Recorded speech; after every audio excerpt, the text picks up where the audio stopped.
এটা হচ্ছে তিনটে অর্গানের কাজ: এক্সিকিউটিভ, লেজিসলেচার, এক্সিকিউটিভ এবং জুডিশিয়ারি। তো তার মধ্যে আজকে আমরা পড়ছি দ্য ইউনিয়ন এক্সিকিউটিভ। ইউনিয়ন মানে হচ্ছে সেন্ট্রাল গভর্নমেন্ট। আমি বলেছিলাম কনস্টিটিউশনে ইউনিয়ন বলতে সেন্ট্রাল গভর্নমেন্টকে বোঝানো হয়। তো ইউনিয়ন এক্সিকিউটিভের মধ্যে কে কে পড়ে জানো কেউ? ইউনিয়ন এক্সিকিউটিভের মধ্যে কে কে পড়ে, কারা কারা আছেন? Prime minister, president. আচ্ছা, prime minister, president. Prime minister থাকলে কে থাকবে? প্রাইম মিনিস্টার তো একা কাজ করে না সবকিছু। প্রাইম মিনিস্টারের সাথে কাউন্সিল অফ মিনিস্টার্স মিনিস্টার্স। গুলো আর সিভিল সার্ভেন্ট। না না, স্যার মানে ওই সিভিল ভাইস সার্ভেন্ট। প্রেসিডেন্ট, তারপরে যারা কাউন্সিল মিনিস্টার হয়ে থাকে। হ্যাঁ, প্রেসিডেন্ট থাকলে ভাইস প্রেসিডেন্ট থাকবে, প্রাইম মিনিস্টার থাকবে, এই চারজন থাকে। তার সঙ্গে আরেকজন থাকে, তিনি হচ্ছেন attorney general of India. Attorney general মানে হচ্ছেন যিনি আমাদের এই ইন্ডিয়ার হাইয়েস্ট ল অথরিটি। মানে তিনি ইন্ডিয়াকে যে আমাদের রিপ্রেজেন্ট করেন, যে কোনো ধরনের সুপ্রিম কোর্টে রিপ্রেজেন্ট করতে পারেন যে কোনো এবং আমাদের স্টেটের গভর্নমেন্টের যদি কোনো ধরনের কোন লিগাল অ্যাডভাইজারের দরকার হয় তাহলে তিনি সেই লিগাল অ্যাডভাইজার হিসেবে কাজ করেন। যদিও স্টেটের কাছে এই ক্ষমতা আছে, গভর্নমেন্টের কাছে এই ক্ষমতা আছে, তারা সুপ্রিম কোর্টের কাছে ডিরেক্টলি অ্যাডভাইস নিতে পারে, যেটা অ্যাডভাইজারি জুরিসডিকশন আর্টিকেল 143 মধ্যে তোমরা পড়বে। আজকে সেটা পড়াচ্ছি না, সুপ্রিম কোর্ট যখন পড়াবো তখন বলবো। তো আজকে অ্যাটর্নি জেনারেল বুঝতে পেরেছো? হ্যাঁ দাদা, বলো। আমাকে একটু বলবে ফার্স্ট থেকে কি বলেছো? হ্যাঁ বলছি, দেখো দেখো আজকে আমরা দ্য ইউনিয়ন এক্সিকিউটিভ নিয়ে ডিল করছি, ঠিক আছে? গভর্নমেন্টের তিনটে অর্গান হয়: লেজিসলেচার, এক্সিকিউটিভ এবং জুডিশিয়ারি। লেজিসলেচারের কাজ হচ্ছে ল বানানো, এক্সিকিউটিভের কাজ হচ্ছে লটাকে ইমপ্লিমেন্ট করা, এবং জুডিশিয়ারির কাজ হচ্ছে যে লটা ইমপ্লিমেন্টেড হয়েছে সেই লটার মাধ্যমে লোকেদের, সিটিজেন্সদের জাস্টিস প্রোভাইড করা। এটা জুডিশিয়ারির কাজ। জুডিশিয়ারির মধ্যে সুপ্রিম কোর্ট এবং ভেরিয়াস হাই কোর্টস পড়বে, সাবঅর্ডিনেট কোর্টস, ট্রাইব্যুনালস, আরো যারা যারা আছে সবাই পড়বে। তো আজকে আমরা পড়ছি দ্য ইউনিয়ন এক্সিকিউটিভ। ইউনিয়ন এক্সিকিউটিভের মধ্যে কারা পড়ছে? President, president of India, vice president of India, prime minister of India, council of ministers এবং attorney general of India. Attorney general of India মানে হচ্ছে যিনি আমাদের এই ইন্ডিয়ার হাইয়েস্ট ল অথরিটি। মানে যদি আমরা জানি ফান্ডামেন্টাল রাইট কার এগেনস্টে হচ্ছিল, স্টেটের এগেনস্টে হচ্ছিল। ভাবো কেউ ফান্ডামেন্টাল রাইট কারো ব্রিচ হয়েছে এবং সে স্টেটের এগেনস্টে কেস করেছে, ঠিক আছে? এবার স্টেটকে রিপ্রেজেন্ট তিনি করতে পারেন। অ্যাটর্নি জেনারেল অফ ইন্ডিয়া স্টেটকে রিপ্রেজেন্ট করতে পারেন, সুপ্রিম কোর্টে করতে পারেন বা যে কোনো ধরনের হাইকোর্টে করতে পারেন, ঠিক আছে? তারপর ভাবো গভর্নমেন্টের কোনো ধরনের কোনো অ্যাডভাইসের প্রয়োজন হলো, লিগাল অ্যাডভাইসের প্রয়োজন হলো, তাহলে তিনি অ্যাডভাইস প্রোভাইড করতে পারেন। আবার এই পাওয়ারটা সুপ্রিম কোর্টের কাছেও আছে। সুপ্রিম কোর্টের কাছে এই পাওয়ারটা আছে বলতে, দেখো প্রেসিডেন্টের কাছে এই পাওয়ারটা আছে যদি প্রেসিডেন্টের কোনো ধরনের কোনো কাজ করতে মনে হয় যে আমার আমার দরকার সুপ্রিম কোর্টের অ্যাডভাইস।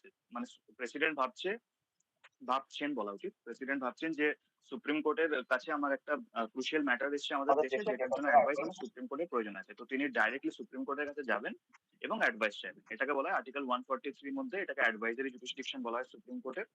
এটা যখন আমরা সুপ্রিম কোর্ট পড়বো তখন এই বিষয়টা নিয়ে ডিল করবো।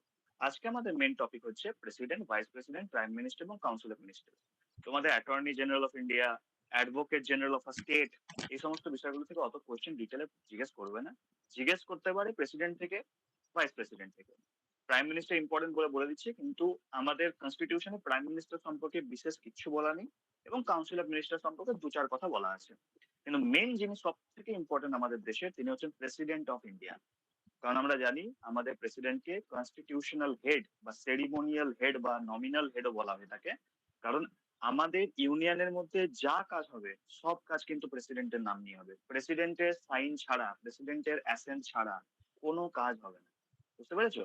তো আর্টিকেল 52 থেকে 78 পর্যন্ত, যেটা পার্ট 5-এ আছে, সেই পার্ট 5-এর আর্টিকেল 52 থেকে 78 পর্যন্ত ইউনিয়ন এক্সিকিউটিভ সম্পর্কে বলা আছে। ইউনিয়ন এক্সিকিউটিভে কারা কারা আছে আমি ইতিমধ্যেই বললাম। তো আগে আমি শুরু করছি দ্য প্রেসিডেন্ট অফ ইন্ডিয়া, ঠিক আছে? আর্টিকেল 52 তে বলা আছে there shall be a president of India, মানে ভারতে একজন প্রেসিডেন্ট থাকবে। এই আর্টিকেলটা খুব ইম্পর্টেন্ট। আমি আজকে কাজ করবো, আমি যেগুলো বলবো না যে এই আর্টিকেলটা ইম্পর্টেন্ট, তোমরা খাতায় নোট ডাউন করে নেবে। আর্টিকেল 52 এটা লিখে নাও, বাস আর্টিকেলটা লিখে নাও, কি আছে ভেতরে লিখতে হবে না। লিখে নাও আর্টিকেল 52, এটাতে বলা আছে there shall be a president of India, মানে ভারতে একজন প্রেসিডেন্ট থাকবে। বুঝতে পেরেছো? তারপর the president is the head of the Indian state, he is the first citizen of India. মানে যিনি প্রেসিডেন্ট তিনি ইন্ডিয়া সব হেড হবেন, মানে তার সাইন ছাড়া, তার অ্যাসেন্ট ছাড়া কোনো কাজ হবে না। এবং তিনি তাকে বলা হয় হি is the first citizen of India, মানে তিনি এই ভারতবর্ষের ফার্স্ট সিটিজেন। ঠিক আছে, এবার হচ্ছে executive power of the union, article 53। Article 53 তে বলা আছে এই আমাদের দেশের যে আস্তে সমস্ত আস্তে বলবে ইউনিয়ন, রে। হ্যাঁ বলো। একটু আস্তে আস্তে বলবে, আমি যদি লিখতে পারি। পুরোটা লিখতে হবে না, শুধু লিখে নাও আর্টিকেল 52, বাকি সব নোটস গ্রুপে দিয়ে দেওয়া হবে। 52টা কি বললো, ওটা আরেকবার বলো। আর্টিকেল 52 তে বলা আছে there shall be a president of India, ভারতে একজন প্রেসিডেন্ট থাকবেন। ক্লিয়ার? হুম হুম হুম। বাস আর্টিকেলটুকু লিখে নাও, বাকি নোটস গ্রুপে দিয়ে দেওয়া হবে ক্লাসের পর। আচ্ছা আচ্ছা, ঠিক আছে। মানে যেগুলো আজকে পড়াচ্ছ তো? হ্যাঁ হ্যাঁ, আজকের যে টপিকটা আমরা ডিল করবো সেই টপিকটার নোটস আজকে ক্লাসের পর দিয়ে দেওয়া হবে, আর আগের যেগুলো পড়ানো হয়েছে সেগুলোর নোটস অলরেডি গ্রুপে আছে। খালি ওই কালকেরটাই নেই না?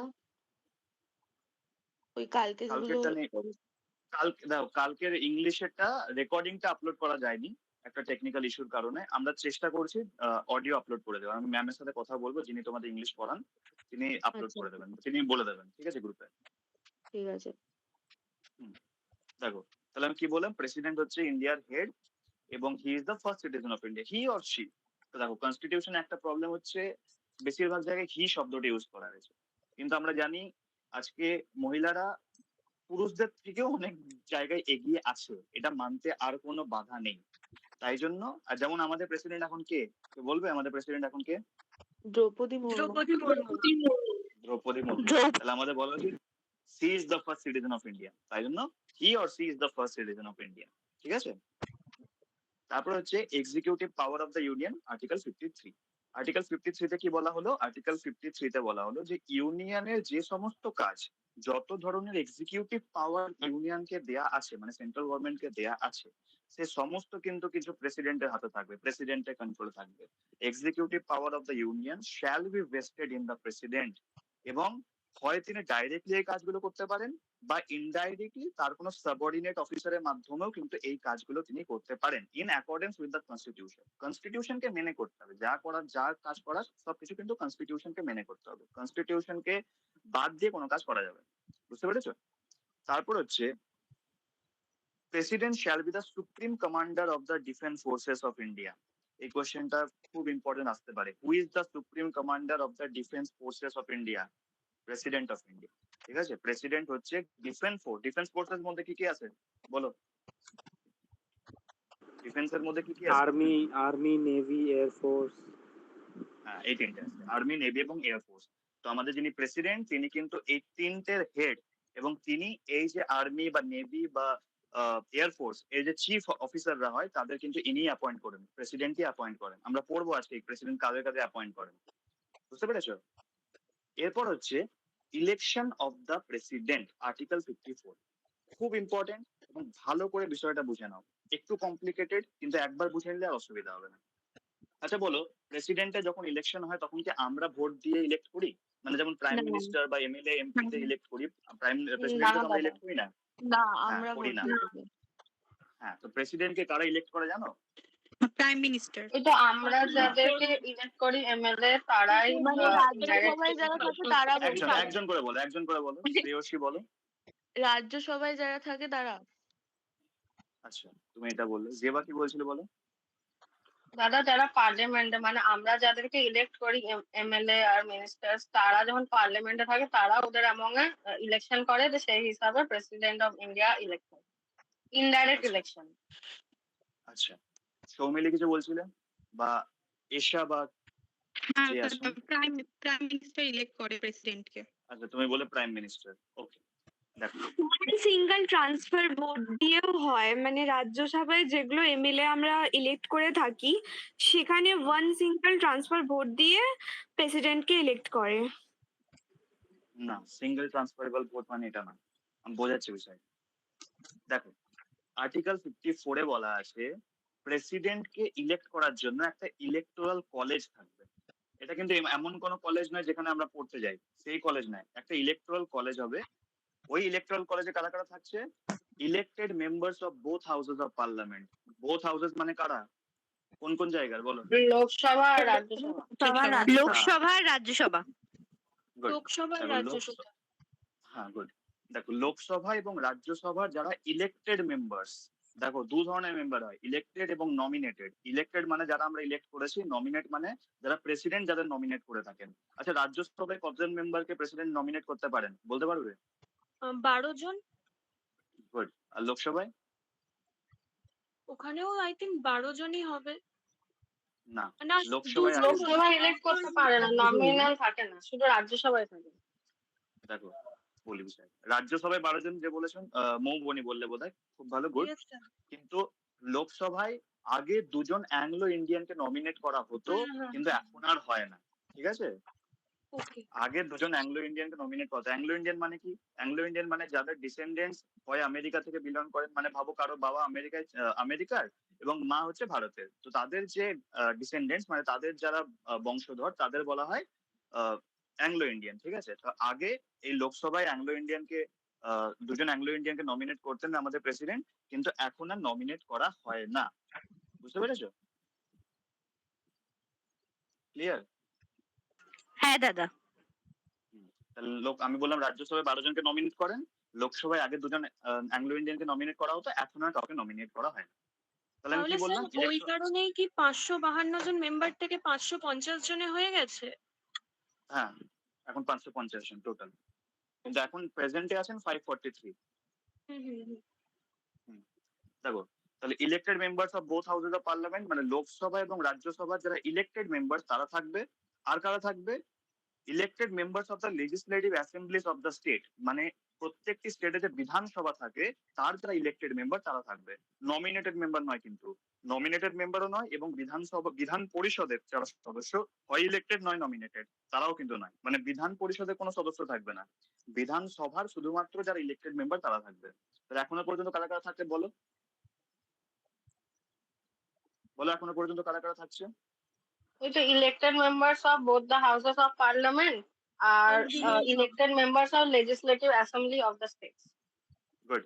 তাহলে এরা থাকছে, ঠিক আছে? আর এর সঙ্গে যারা থাকছে স্টেটের মধ্যে কিন্তু দিল্লি এবং পুদুচেরি, এই দুটো যে ইউনিয়ন টেরিটরি, এদেরও যারা elected members of legislative Assembly's তাদেরও কিন্তু অ্যাড করা হয়।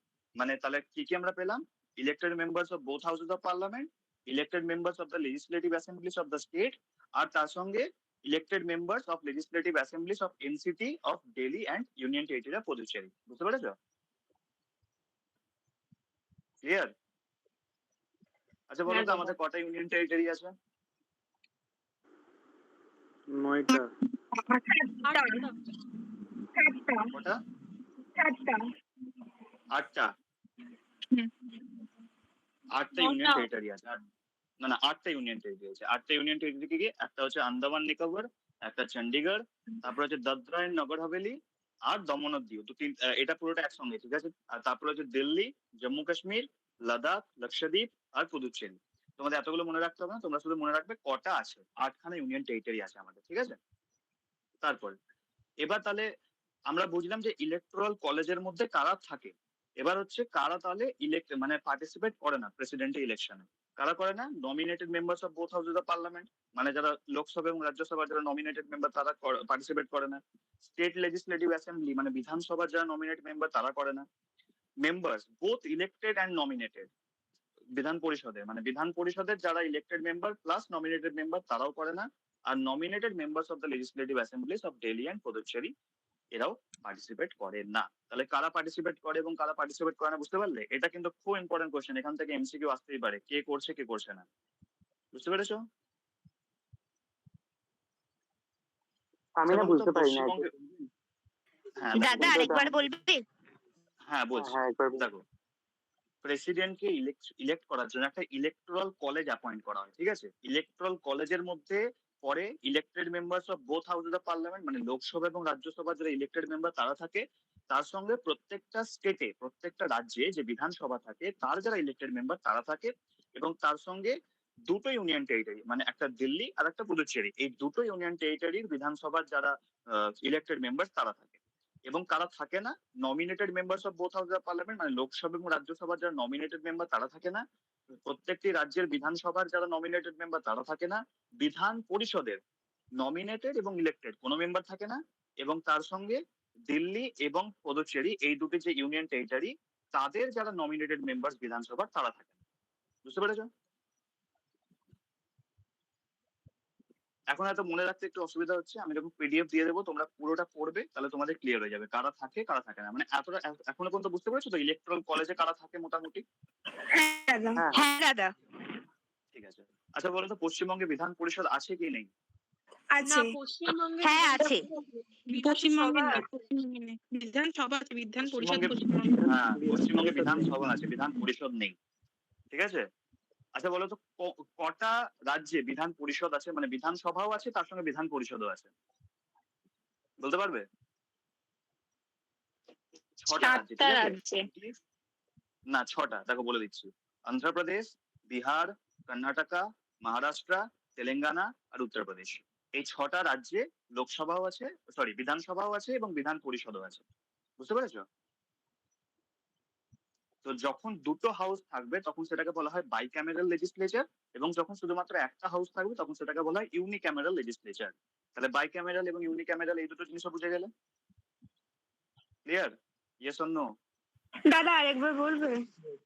দেখো, যে সমস্ত রাজ্যে বিধানসভা এবং বিধান পরিষদ এই দুটো হাউস থাকে তাদের বলা হয় বাইক্যামেরাল লেজিসলেচার, এবং যেখানে শুধুমাত্র একটা থাকে, হয় বিধানসভা থাকে, শুধুমাত্র বিধান পরিষদ থাকে না, বিধানসভাই থাকে শুধুমাত্র, তাহলে যদি শুধুমাত্র বিধানসভা থাকে তাহলে সেটাকে বলা হয় ইউনিক্যামেরাল লেজিসলেচার।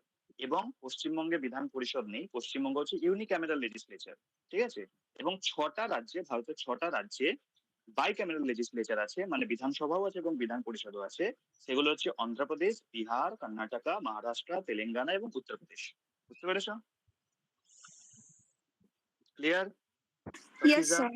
হ্যাঁ দাদা হয়েছে। হ্যাঁ, দেখো এবার নেক্সট হচ্ছে প্রেসিডেন্ট ইলেকশন কেমন করে হয়, ওই যে প্রসেসটা সেটাকে বলা হয় proportional representation by means of single transferable vote, PRSTV. এই মেথড, এই শর্ট ফর্মে এরকম মনে রাখবে, PRSTV method, proportional representation by means of single transferable vote. এটার মানে দেখো, আমি তোমাদের বোঝাচ্ছি বিষয়টা। আমি ভাবো 3 জনের নাম নিলাম, প্রিয়াঙ্কা নিলাম, কোয়েল নিলাম এবং রিজান নিলাম। ঠিক আছে। এই 3 জন ভাবো প্রেসিডেন্সিয়াল ক্যান্ডিডেট, মানে এরা 3 জন প্রেসিডেন্ট হবে বলে, ইলেক্ট হবে বলে এরা নাম দিয়েছে নিজেদের, প্রিয়াঙ্কা, কোয়েল এবং রিজান। ওকে। এবার কি হবে, ভাবো আমাদের ব্যাচে আরো যারা আছে, ভাবো আরো যদি 20 জন হলো, ঠিক আছে? 20 জন তো হবে না, আমি বাস একটা এক্সাম্পলের জন্য বলছি। তো 20 জন আছে, এবার আমরা চয়েস করব, আমরা এই প্রিয়াঙ্কা, কোয়েল এবং রিজানের মধ্যে কাকে আমরা প্রেসিডেন্ট হিসেবে দেখতে চাই। তো এটার জন্য আমরা কি করব, যত কটা মেম্বার আছে সবাইকে একটা করে ব্যালট পেপার দিয়ে দেওয়া হবে। ঠিক আছে। ব্যালট পেপার মানে জানো তো সবাই? ওই যে ভোট দেওয়ার সময় যেটা ইউজ হয়। হ্যাঁ, আগে ইউজ করা হতো, কিন্তু প্রেসিডেন্টের ইলেকশন এখন ইউজ করে। এখন তো আমাদের ই চলে এসেছে, মেশিন চলে এসেছে নর্মাল ইলেকশনে, জেনারেল ইলেকশনে। তো ওই যে ব্যালট পেপারটা আগে ভরতে হতো একটা বক্সের মধ্যে, সেটাকে বলা হয় ব্যালট পেপার। ঠিক আছে। পেপারটা ভরতে হতো, মানে তোমার প্রেফারেন্স লিখে দিয়ে তুমি সাবমিট করে দিতে। তো ওটাকে বলা হয় ব্যালট পেপার। ঠিক আছে। তো ভাবো আমরা 3 জন ক্যান্ডিডেট পেলাম, প্রিয়াঙ্কা, কোয়েল এবং রিজান। এবার ভাবো একজন লিখলো, ভাবো তফিজা লিখলো যে আমার ফার্স্ট প্রেফারেন্স হচ্ছে প্রিয়াঙ্কা, আমি প্রিয়াঙ্কাকে ফার্স্ট প্রেফারেন্সে চাই। এবার যদি প্রিয়াঙ্কা না হলো, আমার সেকেন্ড প্রেফারেন্স হচ্ছে কোয়েল এবং আমার থার্ড প্রেফারেন্স হচ্ছে রিজা। মানে এমনি করে 3টে প্রেফারেন্স লিখতে হয়। এবার আমি 3টে বলছি, এবার ভাবো 5 জন দাঁড়িয়েছে, তো অমনি করে 5খানা প্রেফারেন্স লিখতে হবে। মানে আমি ফার্স্টে কাকে দেখতে চাইছি, আমি সেকেন্ডে কাকে দেখতে চাইছি, আমি থার্ডে কাকে দেখতে চাইছি। এমনি করে প্রত্যেকটা মেম্বারকে, যত কজন মেম্বার আছে সবাইকে এমনি করে একটা করে ব্যালট পেপার দেওয়া হবে এবং সবাই নিজের প্রেফারেন্স লিখবে। আমার ফার্স্ট ভাবো 1 2 3 4 করে ভাবে লিখে লিখে। হ্যাঁ, ভাবো তুমি আয়েশা, তুমি লিখলে আমার ফার্স্ট প্রেফারেন্স হচ্ছে কোয়েল, সেকেন্ড প্রেফারেন্স হচ্ছে রিজান, থার্ড প্রেফারেন্স হচ্ছে প্রিয়াঙ্কা। এমনি করে তুমি তোমার প্রেফারেন্স লিখে তুমি ওটা ব্যালটের মধ্যে সাবমিট করে দিলে। এটা কিন্তু বাই সিক্রেট ব্যালট হবে, তুমি কিন্তু কাউকে বলবে না। এবং তুমি এমন নয় যে ফ্লোরে দাঁড়িয়ে বলে দিলে এই দেখো আমার ফার্স্ট প্রেফারেন্স হচ্ছে Koel, second preference Rizan, third preference Priyanka. এমনি না, তুমি ওটা সিক্রেট ব্যালটে গিয়ে সাবমিট করে দিলে। এমনি করে ভাবো আরো আছে, বিশ্বজিৎ আছে, বিশ্বজিৎ বললো আমার ফার্স্ট প্রেফারেন্স হচ্ছে রিজান, সেকেন্ড প্রেফারেন্স হচ্ছে প্রিয়াঙ্কা, থার্ড প্রেফারেন্স হচ্ছে কোয়েল। এমনি করে সবাই নিজের একটা করে প্রেফারেন্স লিখলো। ঠিক আছে। এবার সবাই সাবমিট করে দিল। এরপর কি দেখা হবে, এরপর প্রথমে দেখা হবে 3 জন, ভাবো প্রিয়াঙ্কা আছে, কোয়েল আছে এবং রিজান আছে। প্রথমে দেখা হবে প্রিয়াঙ্কাকে কারা কারা ফার্স্ট প্রেফারেন্সে দিল, তারপর দেখা হবে কোয়েলকে কারা কারা ফার্স্ট প্রেফারেন্সে রেখেছে, তারপর দেখা হবে কারা কারা রিজানকে ফার্স্ট প্রেফারেন্সে রেখেছে। এবার ভাবো দেখা গেল, আচ্ছা কেউ কিন্তু খারাপ মনে করবে না, হ্যাঁ আমি জাস্ট এক্সাম্পল দিচ্ছি। তো দেখা গেল রিজান সবচেয়ে কম ভোট পেয়েছে। ঠিক আছে। এবার রিজান থার্ড হয়েছে। এবার কি করা হবে, ভাবো রিজানকে যারা যারা ফার্স্ট প্রেফারেন্সে রেখেছিল সরি রিজান, কিছু মনে করো না।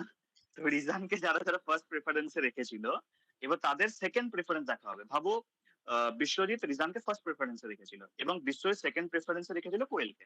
ঠিক আছে, তো কোয়েলের কাছে একটা ভোট চলে গেল। এবং আরেকজন ভাবো সৌমিলি রিজানকে ফার্স্ট প্রেফারেন্সে রেখেছিল, সৌমিলির যে ভোটটা সেকেন্ড প্রেফারেন্সে ভাবো প্রিয়াঙ্কাকে রেখেছিল, তো ওরটা প্রিয়াঙ্কার কাছে চলে গেল। এমনি করে রিজানের যারা ছিল, যারা রিজানকে ফার্স্ট প্রেফারেন্সে রেখেছিল, তাদের যারা সেকেন্ড প্রেফারেন্স, সেই সেকেন্ড প্রেফারেন্স বাকি দুজনের মধ্যে ভাগ করে দেওয়া হবে। কোয়েলের মধ্যে ভাগ করে দেওয়া হবে যারা কোয়েলকে সেকেন্ড প্রেফারেন্সে রেখেছিল, প্রিয়াঙ্কার মধ্যে ভাগ করে দেওয়া হবে যারা প্রিয়াঙ্কার মধ্যে ফার্স্ট প্রেফারেন্সে রেখেছিল।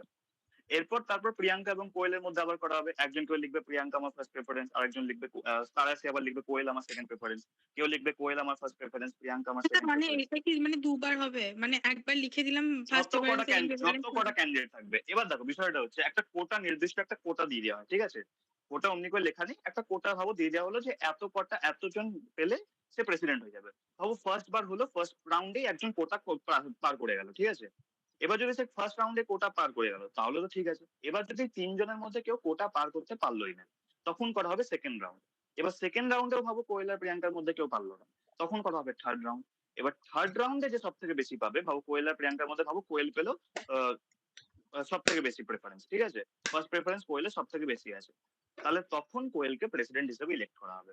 এটাকে বলা হয় proportional representation by means of single transferable vote. Proportional representation মানে সবার মধ্যে একটা প্রপোর্শনেট রিপ্রেজেন্ট থাকবে। মানে এমন নয়, যেমনি আমরা কি করি, ভাবো আমি তোমাকে একটা এক্সাম্পল দিই, আমাদের জেনারেল ইলেকশন, লোকসভা ইলেকশন, বিধানসভা ইলেকশন কেমন করে হয়।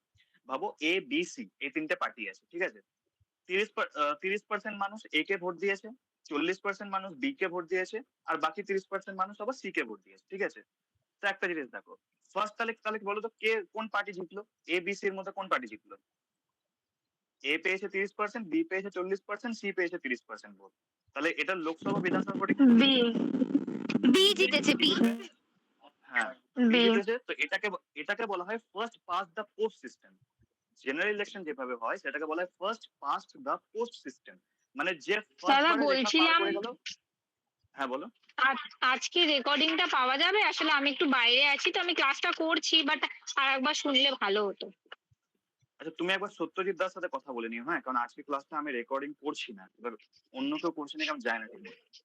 আচ্ছা আচ্ছা ঠিক আছে, দেখো তাহলে এটা হচ্ছে first pass the post system, মানে জেনারেল ইলেকশন যেভাবে হয় সেটাকে বলে first pass the post system. মানে তিনজনের মধ্যে রেস হচ্ছে, যে ফার্স্ট রেখা পার করে গেল সে হয়ে যাচ্ছে, সে ইলেক্টেড হয়ে গেল।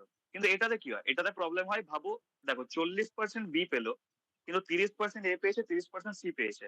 মানে দেখতে গেলে কিন্তু যে দুটো মাইনরিটি হলো 30 এবং 30, এই দুটো যদি একাঠা হয়ে যায় তাহলে কিন্তু এরা আবার মেজরিটি পেয়ে গেল, এরা 60% ভোট পেয়ে গেল। ঠিক আছে, মানে এটা কি 60% মানুষ চায় না যে ভি জিতুক, কিন্তু বি 40% ভোট পেয়ে গেছে, বাকি দুজনের থেকে বেশি, তাই জন্য বি এবার জিতে গেল। তাহলে এখানে কি হয়, এখানে রিপ্রেজেন্টেশনটা প্রপোর্শনাল হয় না, মানে সবার কথা ভাবা হয় না অমনি ভাবে।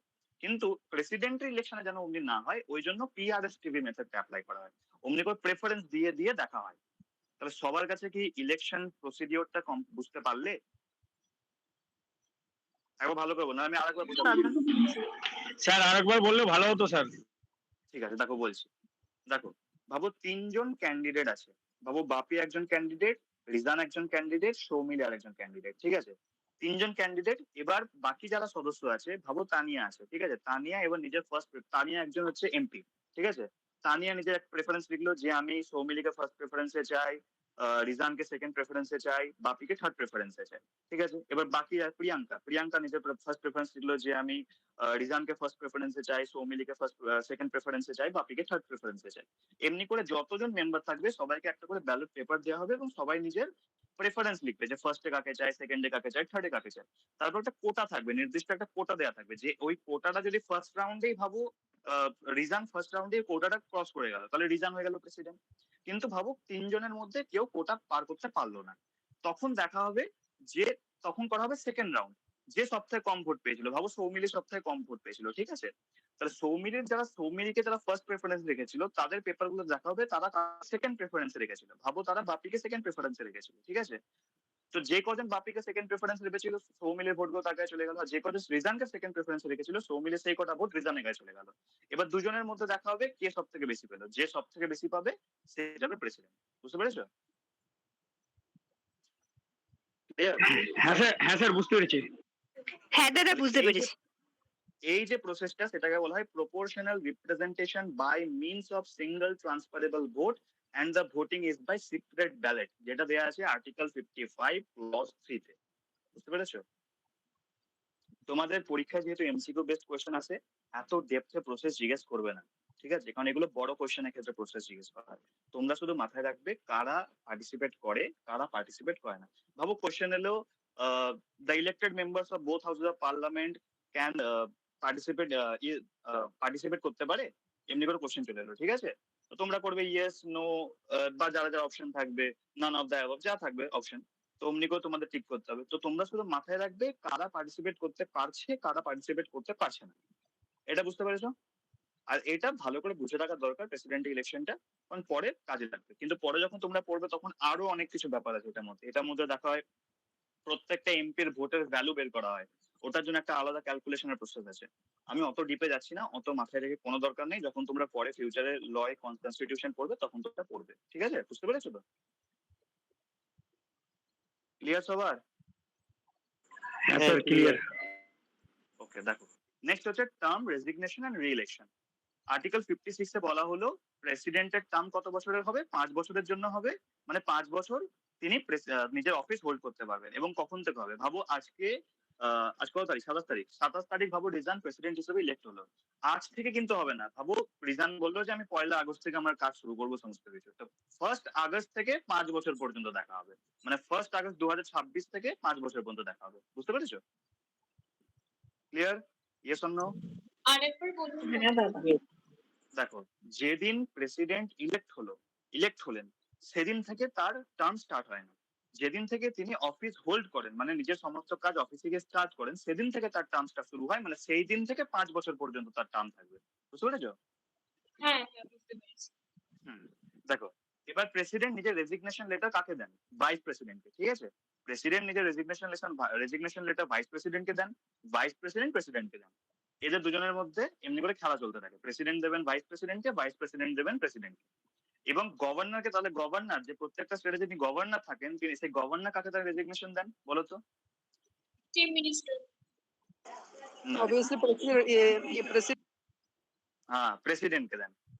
তাহলে প্রেসিডেন্ট ভাইস প্রেসিডেন্টকে দেন, ভাইস প্রেসিডেন্ট প্রেসিডেন্টকে নিজের রেজিগনেশন লেটার দেন, এবং প্রত্যেকটা স্টেটের যিনি গভর্নর, যারা গভর্নর তারা নিজেদের রেজিগনেশন লেটার প্রেসিডেন্টকে দেন। বুঝতে পেরেছো? এখানে প্রাইম মিনিস্টার চিফ মিনিস্টারের কোনো ব্যাপার নেই। আচ্ছা আরেকবার বলুন না, আমি বুঝতে পারলাম না। দেখো, প্রাইম মিনিস্টার নিজের রেজিগনেশন লেটার ভাইস প্রেসিডেন্টকে দেন, ভাইস প্রেসিডেন্ট নিজের রেজিগনেশন লেটার প্রেসিডেন্টকে দেন, এবং প্রত্যেকটা স্টেটের যারা গভর্নর তারা নিজেদের রেজিগনেশন লেটার প্রেসিডেন্টকে দেন। বুঝতে পেরেছো? হ্যাঁ হ্যাঁ এবার বুঝতে পেরেছি। আচ্ছা বলো তো, আমাদের প্রেসিডেন্ট ভাইস প্রেসিডেন্ট কে? প্রেসিডেন্ট বললে Droupadi Murmu, vice president CP Radhakrishnan. Yes, ঠিক আছে। দেখো নেক্সট, এবার হচ্ছে প্রেসিডেন্টকে আমরা ইমপিচ কি করে করতে পারবো? ইমপিচ মানে প্রেসিডেন্টকে আমরা সরাতে কি করে পারবো, রিমুভ কি করে করতে পারবো? তো প্রেসিডেন্টকে সরানোর যে প্রসেসটা সেটাকে বলে ইমপিচমেন্ট, ঠিক আছে? তো আর্টিকেল 61 এ প্রেসিডেন্টকে ইমপিচ করার প্রসেস দেয়া আছে, মানে বলা আছে কি গ্রাউন্ডে প্রেসিডেন্টকে ইমপিচ করা যেতে পারে। একটাই মাত্র গ্রাউন্ডে, সেটা হচ্ছে violation of the constitution.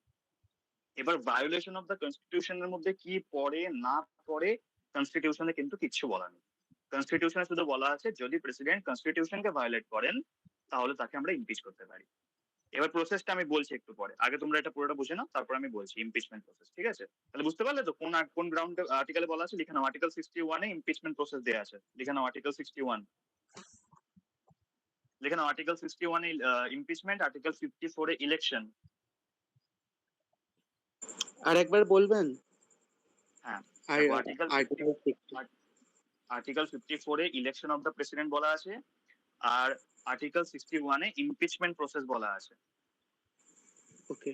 Article 56 এর টার্ম বলা আছে 5 বছর, আর্টিকেল 56। ওকে। বুঝতে পেরেছো? হ্যাঁ। এবার দেখো, প্রেসিডেন্ট আর্টিকেল 56 কি বললে একবার বলো? আর্টিকেল কোনটা? 56।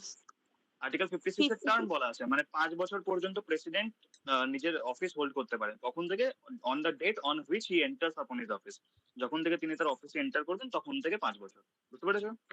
আচ্ছা, আর 61 এরটা? 61 ইমপিচমেন্ট প্রসেস, প্রেসিডেন্টকে আমরা কেমন করে ইমপিচ করতে পারবো, গ্রাউন্ড হচ্ছে ভায়োলেশন অফ দ্য কনস্টিটিউশন।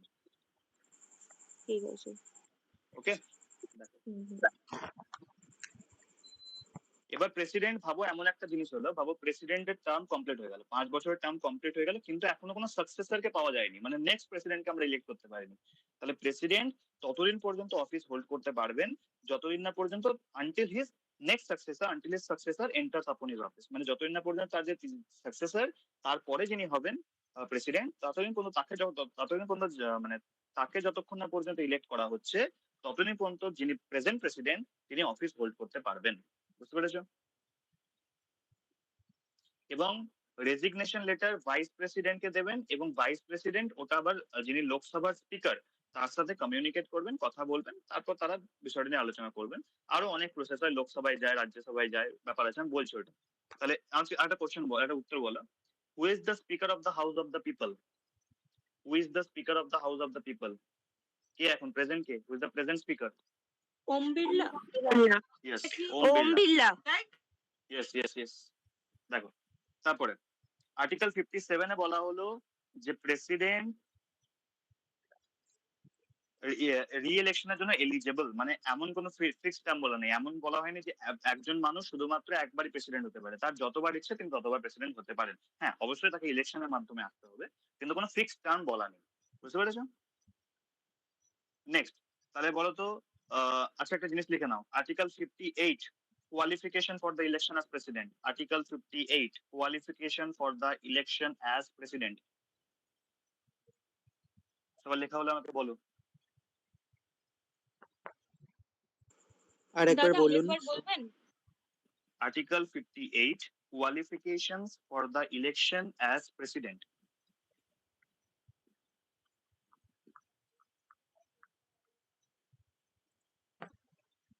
হয়েছে?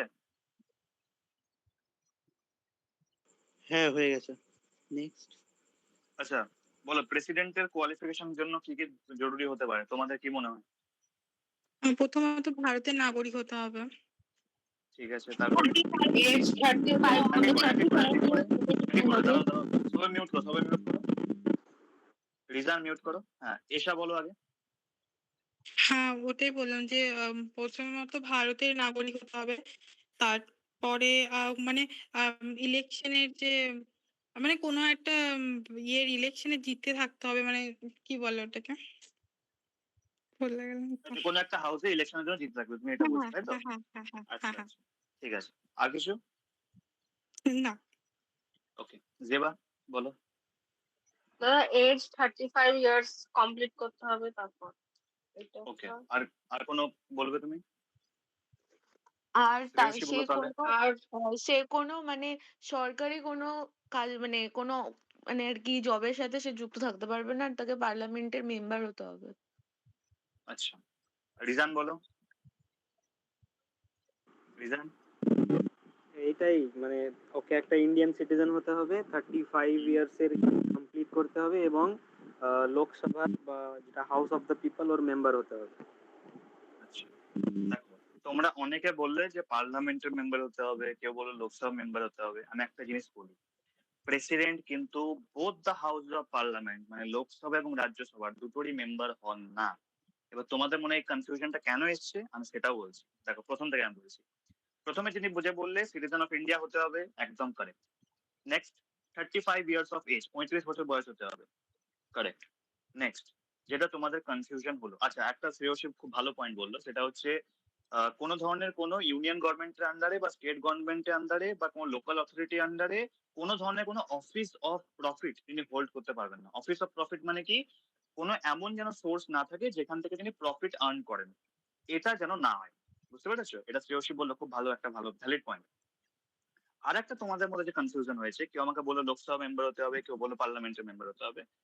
শর্তটা হচ্ছে প্রেসিডেন্টকে লোকসভার মেম্বার হওয়ার জন্য কোয়ালিফাইড হতে হবে, মানে একটা লোকসভার মেম্বার হওয়ার জন্য যে সমস্ত কোয়ালিফিকেশন দরকার সেই কোয়ালিফিকেশন যেন একজন প্রেসিডেন্টের থাকে, বাস তাকে মেম্বার হতে হবে না, বাস তার কোয়ালিফিকেশনটা যেন থাকে। বুঝতে পেরেছো?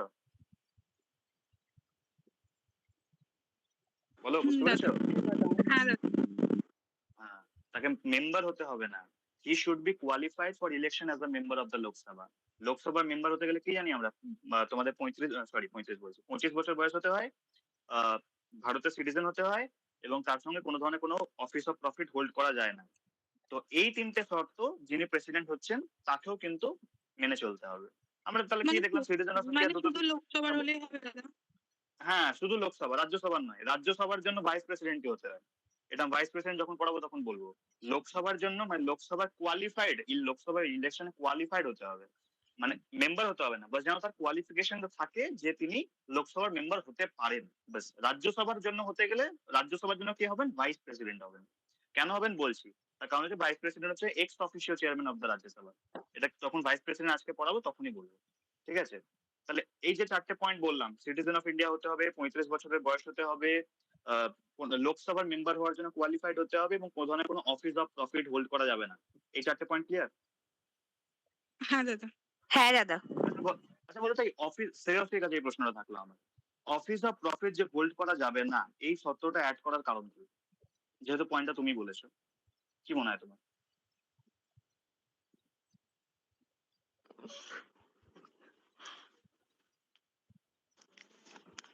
কেন যাবে না? কারণ আচ্ছা দেখো আমি বলছি, দেখো একবার ট্রাই করবো। হ্যাঁ বলো। মানে হয়তো মানে কোনো যে কর্পোরেশনের সাথে যুক্ত আছে, এর ফলে যদি কোনো মানে পার্টির সাথে কোনো রিলেশন থেকে থাকে, তাহলে হয়তো মানে আমাদের যে কনস্টিটিউশনে যে মানে ওটা তো বলেইছে না যে এটা যদি ভায়োলেন্ট করে যায় তাহলে তাকে রেজিগনেশন দেওয়া হবে। তো এই জন্য যে কোনো যদি পার্টিকে ও মেনে চলে, তার মানে তো ঠিকঠাক ভাবে মেনটেন করতে পারবে না, এই জন্য হতে পারে। না আমি তো সেটা আপনি একবার কোয়েশ্চেনটা বলছি, দেখো প্রেসিডেন্টের জন্য ইলেক্ট হতে গেলে তার একটা প্রধান শর্ত হচ্ছে তিনি কোনো অফিস অফ প্রফিট হোল্ড করবেন না। অফিস অফ প্রফিট হোল্ড করবেন না মানে কিন্তু এটা না যে তিনি কোনো পলিটিক্যাল পার্টির মেম্বার হবেন না, আমি সেটা বলছি না। আচ্ছা, তাহলে এটা কি অবশ্যই হবেন না। সে একসাথে দুটো সরকারি মানে জায়গায় থাকতে পারবে না? মানে আচ্ছা তুমি এটা বললে, দেখো আমি বিষয়টা বলছি। এটার কারণ হচ্ছে, আমি একটা এক্সাম্পল দিই। রিজান আমাকে পরে বলবে যে দাদা তুমি শুধু আমার নামই বলছো। দেখো রিজান ভাবো প্রেসিডেন্ট হয়েছে, ঠিক আছে? এবার রিজান ভাবো স্টেট গভর্নমেন্টের আন্ডারে কোনো একটা অফিসে কাজ করে। এবার যদি রিজান প্রেসিডেন্ট হয়, রিজান তো ভাববে যে আচ্ছা আমি আমার অফিসে কাজ করি, তাহলে আমি একটু সুযোগ দিই আমার অফিসের লোকগুলোকে, আমি একটু চেষ্টা করে আমার অফিসটাকে একটু এগিয়ে নিয়ে যাওয়া। এটা ভাবা ভুল কি ঠিক তোমরা বলো? যে অফিস, যে ভাবো যার কাছে প্রেসিডেন্ট, তাকে সে যদি কোনো স্টেট গভর্নমেন্টের আন্ডারে বা ইউনিয়ন গভর্নমেন্টের আন্ডারে কোনো অফিসে কাজ করছে, সে তো ভাববে যে আমার অফিসকেও তাহলে একটু বেশি সুযোগ সুবিধা দেওয়া যাক, ভাববে তো সে? হ্যাঁ, সে তো ভাববে। এই ভাবনাটা যেন না আসে এবং এটা যেন তিনি করতে না পারেন, এই জন্য বলা হয়েছে তিনি কোনো অফিস অফ প্রফিট হোল্ড করবেন না। বুঝতে পেরেছো? আচ্ছা, দেখো তারপর যদি কোনো সিটিং প্রেসিডেন্ট বা ভাইস প্রেসিডেন্ট থাকে, তিনি ইউনিয়নের আন্ডারে বা স্টেট গভর্নমেন্টের আন্ডারে বা কোনো ইউনিয়ন টেরিটরির আন্ডারে কোনো অফিস অফ প্রফিট হোল্ড করবেন না প্রেসিডেন্সিয়াল ক্যান্ডিডেট হওয়ার জন্য। এটা কিন্তু খুব ম্যান্ডেটরি, ঠিক আছে? তারপর হচ্ছে conditions of presidents office, article 59। মানে আর্টিকেল 59-এ বলা হয়েছে প্রেসিডেন্টের অফিস হোল্ড করার জন্য কি কি কন্ডিশনের দরকার হয়। প্রথম হচ্ছে আর্টিকেল 59-এ বলা হয়েছে তিনি either house of parliament or of a house of the legislature of any state, মানে তিনি দুটো হাউস, লোকসভা বা রাজ্যসভা বা কোনো বিধানসভার বা বিধান পরিষদের কোনো স্টেটের সদস্য হবেন না, ঠিক আছে? যেটা তোমাদের ডাউট হচ্ছিল এতক্ষণ ধরে, তিনি কিন্তু সদস্য হবেন না। যদি সদস্য হন তাহলে কি হবে, যেদিন তিনি প্রেসিডেন্ট হিসেবে শপথ নেবেন এবং নিজের কাজ করা শুরু করবেন, সেদিনই তিনি আগে যেখানে কাজ করতেন সেই সিটকে কিন্তু তাকে ভ্যাকেট করে দেওয়া হবে, মানে তাকে ছেড়ে দিতে হবে সেই সিট। মানে ভাবো তিনি কোনো জায়গায় কোনো এমপি ছিলেন, ঠিক আছে? তাহলে তাকে কি করতে হবে, তাকে তার সেই এমপি এর পদ ছেড়ে দিতে হবে।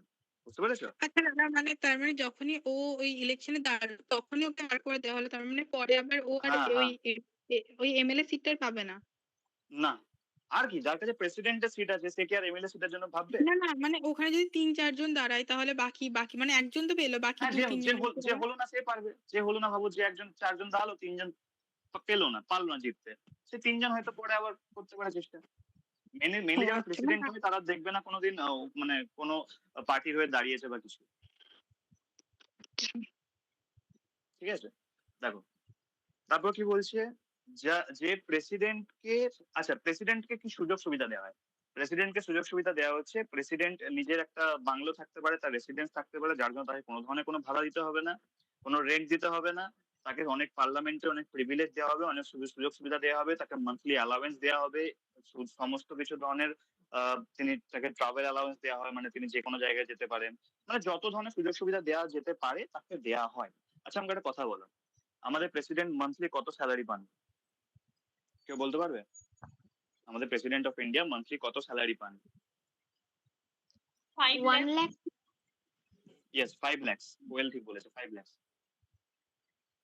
ওকে, next, oath or affirmation by the president, article 60, এটা লিখে নাও। আর্টিকেল 60 তে প্রেসিডেন্টের ওথ এবং অ্যাফার্মেশনের কথা বলা আছে। ওথ মানে শপথ গ্রহণ, আর্টিকেল 60। ওথ অ্যান্ড আরেকটা কি বলে দাদা? Affirmation, AFFIRMATION, affirmation. আচ্ছা আমি বুঝতে পারিনি, একবার বলো 60 ব্যাপারটা, আর্টিকেল 60। আর্টিকেল 60 তে প্রেসিডেন্টের ওথ মানে প্রেসিডেন্ট কে শপথ গ্রহণ করাবেন এটা বলা আছে আর্টিকেল 60 তে, oath and affirmation by the president. বুঝতে পেরেছো? আমি বলছি কি আছে, আমি শুধু আর্টিকেলটা লেখালাম। হ্যাঁ বুঝেছি, আচ্ছা ঠিক আছে। দেখো আর্টিকেল 60 তে বলা আছে যখন কোনো প্রেসিডেন্ট তার অফিস হোল্ড করবেন তার আগে তাকে অফিস ওথ নিতে হবে, এবং তাকে ওথ কে করাবেন? Chief justice of India. আমাদের বর্তমান চিফ জাস্টিস কে? যার একটা কথার জন্য এত ঝামেলা হলো, সূর্যকান্ত। হ্যাঁ, তো সূর্যকান্ত। ইয়েস, তো চিফ জাস্টিস অফ ইন্ডিয়া তাকে শপথ গ্রহণ করাবেন। যদি চিফ জাস্টিস অফ ইন্ডিয়া না থাকেন তাহলে সুপ্রিম কোর্টে যিনি সিনিয়র মোস্ট জাজ তিনি প্রেসিডেন্টকে শপথ গ্রহণ করাবেন। তাহলে এই কোশ্চেনটা আসতে পারে যে প্রেসিডেন্টকে শপথ গ্রহণ কে করান? উত্তর কি হবে? Chief justice. Chief justice of India. Okay, আর যদি চিফ জাস্টিস অফ ইন্ডিয়া না থাকে তাহলে সিনিয়র তাহলে মোস্ট কোর্টের যে জাস্টিস থাকে। ইয়েস, সিনিয়র মোস্ট জাজ of the supreme court. Okay, senior most জাজ। ওকে, এবার তাহলে ওথে কি বলা থাকে, শপথে কি কি বলা থাকে? শপথে প্রথম হচ্ছে to faithfully execute the office, মানে তার অফিসের যত কর্তব্য আছে কাজে তিনি ভালো করে নিজের মানে ফেথফুলি কাজ করবেন, সমস্ত কিছু প্রিজার্ভ করবেন, প্রোটেক্ট করবেন, ডিফেন্ড করবেন কি কনস্টিটিউশনকে এবং ভারতের লকে, এবং তিনি নিজেকে উৎসর্গ করে দেবেন কি কাজে? এই দেশের ইন্ডিয়ার মানুষের যাতে ওয়েলবিং করা যায়, সার্ভিস প্রোভাইড করা যায়, তার জন্য তিনি নিজের জীবনকে উৎসর্গ করে দেবেন। এটা হচ্ছে তার ওথ, মানে তিনি এই শপথ গ্রহণ করেন। বুঝতে পেরেছো? এবার ভাবো কোনো কারণবশত প্রেসিডেন্ট নেই, ঠিক আছে? প্রেসিডেন্ট ভাবো, যখন প্রেসিডেন্ট আমি বলছি কখন না থাকলে ভাইস প্রেসিডেন্ট কখন প্রেসিডেন্ট হিসেবে কাজ করতে পারেন। ভাবো প্রেসিডেন্ট আমাদের দ্রৌপদী মুর্মু ম্যাম ভাবলেন যে আমি একটু আমেরিকায় আমার কোনো একটা কাজ আছে, আমি একটু আমেরিকা থেকে ঘুরে আসি, একটা ট্যুর করে আসি, আমেরিকা ভিজিট করে আসি। তো তখন আমাদের প্রেসিডেন্ট হিসেবে কে কাজ করবেন? Vice president of India. তখন ভাইস প্রেসিডেন্ট অফ ইন্ডিয়া কিন্তু প্রেসিডেন্টের কাজ করবেন, এবং তখন তাকেও কিন্তু এই ওথ গুলোর শপথ গুলো কিন্তু তাকে নিতে হবে। বুঝতে পেরেছো? ক্লিয়ার সবার কাছে? আচ্ছা সেটার কি কোনো লিমিটেড দিন থাকে যে এত দিনের জন্য বা কিছু, মানে নাকি যতদিন উনি ঘুরতে যাবে ততদিন? যতদিন তিনি থাকবেন না, যতদিন তিনি ভ্যাকেট থাকবে তার seat। মানে তখন তো তাহলে দুটো জায়গায় থাকবে, মানে এটাও থাকবে ওটাও থাকবে। কার কাছে বলো? মানে যখন প্রেসিডেন্ট থাকবেন না তখন যে হবে তাহলে তো সে তো প্রেসিডেন্টের কাজগুলো করবে, মানে সে তাহলে প্রেসিডেন্টের কাজও করবে প্লাস ওনারটাও করবে, মানে না, এরকম দেখো ব্যাপার। আমি কি বললাম, এই কারণে ভাইস প্রেসিডেন্ট প্রেসিডেন্টের কাজ করবেন, এবং ভাইস প্রেসিডেন্ট কে হন? ভাইস প্রেসিডেন্ট হন রাজ্যসভার চেয়ারম্যান, ঠিক আছে? তো রাজ্যসভার চেয়ারম্যানের কাজ তখন তিনি করবেন না, তখন যিনি রাজ্যসভার ডেপুটি চেয়ারম্যান তখন তিনি চেয়ারম্যানের কাজ করবেন। বুঝতে পেরেছো? আচ্ছা, মানে সবারটাই এরকম হয়ে যাবে। হ্যাঁ, সবারটা চেঞ্জ হতে থাকবে। ভাবো স্পিকার না থাকলে কে কাজ করে লোকসভায়? ডেপুটি স্পিকার, হ্যাঁ। ঠিক আছে? তো যখন রাজ্যসভার চেয়ারম্যান থাকবেন না, চেয়ারম্যান মানে কে? চেয়ারম্যান হচ্ছেন ভাইস প্রেসিডেন্ট অফ ইন্ডিয়া। যখন ভাইস প্রেসিডেন্ট প্রেসিডেন্টের কাজ করছেন তখন যিনি ডেপুটি চেয়ারম্যান তিনি কাজ করবেন চেয়ারম্যানের। আচ্ছা, আবার যখন আবার লোকসভা ফিরে যাবে তখন সবারটা চেঞ্জ তখন হয়ে যাবে আবার, আবার। হ্যাঁ তখন আবার সবাই নিজের নিজের কাজ করতে লেগে যাবে। মানে ঠিক আছে। এমন যেন এটা বলা হয়েছে কারণ প্রেসিডেন্টের অফিসটা যেন কখনো ফাঁকা না থাকে। ভাবো প্রেসিডেন্ট অফ ইন্ডিয়া আমাদের ভারতে নেই, এমন টাইমে কোনো একটা এমার্জেন্সি চলে এলো, তখন ওটাকে কে হ্যান্ডেল করবে? তখন সেটা হ্যান্ডেল করবেন ভাইস প্রেসিডেন্ট, যেহেতু তিনি তখন প্রেসিডেন্টের কাজ করছেন। আচ্ছা। বুঝতে পেরেছো? দেখো স্যার এরপরে লিখে নাও। হ্যাঁ বলো রিজান। একটা কোয়েশ্চেন ছিল যখন প্রেসিডেন্ট অ্যাবসেন্ট শোনা থাকবে যাচ্ছে না দাদা কিছু, কিছু একটা হচ্ছে। শুনতে পাচ্ছো? হ্যাঁ এবার ঠিক আছে। হ্যাঁ রিজান বলো। বলছি স্যার আমার কোয়েশ্চেন ছিল যে যখন প্রেসিডেন্ট অ্যাবসেন্ট থাকবে তখন তার কাজটা বলছে যে ভাইস প্রেসিডেন্ট করবে। হুম। তো মানে সে যখন কোনো কিছু ডিসাইড করবে সে কি প্রেসিডেন্টের সঙ্গে কনসাল্ট করবে কোনো এক্সিকিউট করার না আগে? তখন তো তিনি প্রেসিডেন্ট, তখন তাকে প্রেসিডেন্ট হবে নেওয়া হবে। এবং এখানে একটা মজার জিনিস কি জানো, প্রেসিডেন্টকে সমস্ত কিছু দায়িত্ব দেওয়া হয়েছে, কিন্তু প্রেসিডেন্ট কিন্তু কোনো কাজ প্রাইম মিনিস্টার বা কাউন্সিল অফ মিনিস্টারের অ্যাডভাইস ছাড়া করতে পারেন না। তাকে প্রেসিডেন্ট এবং প্রাইম মিনিস্টার এবং কাউন্সিল অফ মিনিস্টারের অ্যাডভাইস নিতেই হবে। মানে যে এটা সাইনটুকু binding। উনি তার বাকি সব ডিসিশন বাকি হ্যাঁ দেন না হ্যাঁ, এরকম। সাইন তার থাকবে কিন্তু ডিসিশন সব প্রাইম মিনিস্টার এবং কাউন্সিল অফ মিনিস্টারে থাকবে। তাই তো দাদা প্রেসিডেন্টকে নমিনাল হেড বলে আর প্রাইম মিনিস্টারকে রিয়েল হ্যাঁ হেড হ্যাঁ বলা হ্যাঁ, হয়। তার কাছে শুধু তার কাছে সাইনের ক্ষমতাটা আছে, তাই জন্য তাকে নামমাত্র প্রধান বা নমিনাল হেড বলা হয় থাকে। অ্যাকচুয়াল হেড কিন্তু প্রাইম মিনিস্টার। তাও তো দাদা সাইন করার জন্য শুধু 3বারই থাকে, 3বারের টাইমে তো সাইন করতেই হয়। মানে বুঝতে পারলাম না। কোনো বিল পাস করার জন্য প্রেসিডেন্টের তো সাইন দরকার। হ্যাঁ হ্যাঁ তো হ্যাঁ, ওই প্রেসিডেন্টের টাইমে অ্যাবসেন্ট ছাড়া কিচ্ছু হবে না। ওই টাইমে বিল 3বার, আমার যতটা জানা আছে 3বারের যে টাইমে সাইন করতে হয়। না ভাবো, ভাবো একটা বিল আছে, মানি বিল কেমন হয়? মানি বিলকে, বিল অনেক ধরনের আছে, অর্ডিনারি বিল আছে, ফাইন্যান্সিয়াল বিল আছে, মানি বিল আছে, ঠিক আছে? এই 3 ধরনের মেনলি বিল হয়। অর্ডিনারি বিলের ক্ষেত্রে কি হয়, ভাবো অর্ডিনারি বিল লোকসভায় পাস হয়ে গেল, রাজ্যসভায় পাস হয়ে গেল, ঠিক আছে? এবার ওটা যাবে প্রেসিডেন্টের কাছে। প্রেসিডেন্ট প্রথমবার দেখলেন, প্রেসিডেন্টের পছন্দ হলো না, তো প্রেসিডেন্ট কি করতে পারেন, হয় সেটা ফিরিয়ে দিতে পারেন। ফিরিয়ে দিয়ে তিনি বললেন যে আইদার হাউস অফ পার্লামেন্টকে বললেন যে তোমরা চেক করে নাও, আবার যে ভুলগুলো হয়েছে তিনি বলে দেন যে এই জিনিসগুলো একটু ভালো করে রিকনসিডার করো। তো রিকনসিডার করার পর তারা যদি আবার ফেরত পাঠিয়ে দিল প্রেসিডেন্টের কাছে, হয় রিকনসিডার করলো, হয় চেঞ্জ করলো, নয় চেঞ্জ করলো না, তাদের ইচ্ছা। যদি দুটো ক্ষেত্রে যদি তারা আবার ফেরত পাঠিয়ে দেয় তখন কিন্তু প্রেসিডেন্টকে সাইন করতেই হবে।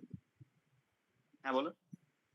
স্যার বলছি যে যদি প্রাইম মিনিস্টার ওনারাই যদি সব ডিসিশনস নেয় তাহলে তো প্রেসিডেন্ট একজন নন ইম্পর্টেন্ট বডি হয়ে গেল। হ্যাঁ এটা ঠিক কথা, কিন্তু এই জন্য তো প্রেসিডেন্টকে নমিনাল হেড বলা হচ্ছে, নামমাত্র প্রধান। নামমাত্র প্রধান হওয়া সত্ত্বেও প্রেসিডেন্টকে কিন্তু প্রেসিডেন্টের সাইন ছাড়া যে কিছু হবে না। এই সাইনের জন্য তার সব থেকে বেশি দাম। প্রেসিডেন্টের সাইন ছাড়া কোনো কাজ হবে না। মানি বিল, আমাদের দেশে যে মানি বিল হয়, মানি বিল কিন্তু তখনই লোকসভায়, এবং একটা জিনিস সবসময় মনে রাখবে, মানি বিল শুধুমাত্র লোকসভায় দেওয়া হয়, মানে লোকসভায় ইন্ট্রোডিউস করা হয়, রাজ্যসভায় ইন্ট্রোডিউস করা হয় না। বা অন্য বিল, অর্ডিনারি বিল, ফাইন্যান্সিয়াল বিল তুমি লোকসভাতেও ইন্ট্রোডিউস করতে পারো, রাজ্যসভাতেও ইন্ট্রোডিউস করতে পারো, কিন্তু মানি বিল শুধুমাত্র লোকসভায় ইন্ট্রোডিউস হয় এবং প্রেসিডেন্টের প্রায়র রেকমেন্ডেশন সাথে হয়। মানে প্রেসিডেন্ট আগে বলে দেবে যে, প্রেসিডেন্ট বলে দিলেন যে তুমি লোকসভার কাছে এই বিল নিয়ে যাও, তবেই কিন্তু মানি বিল লোকসভায় গেল। এবং নমিনাল হেড এই কারণে বলা হচ্ছে কারণ তার সাইন ছাড়া কোনো জিনিস হবে না, কিন্তু তাকে সবকিছুর জন্য প্রাইম মিনিস্টার এবং কাউন্সিল অফ মিনিস্টারের কাছে অ্যাডভাইস নিতে হবে। বুঝতে পেরেছো? তাহলে যদি ওনাকে সবার থেকে অ্যাডভাইস নিতেই হয় তাহলে প্রাইম মিনিস্টারই তো হেড বলাটা ঠিক হয় না। আচ্ছা তাহলে ওনাকে প্রাইম ওনার মিনিস্টার, আচ্ছা থাকার একটা কি জিনিস দরকার? দাঁড়াও, প্রাইম মিনিস্টার যখন থাকবেন না তখন কে থাকবে, তখন দেশকে দেখবে?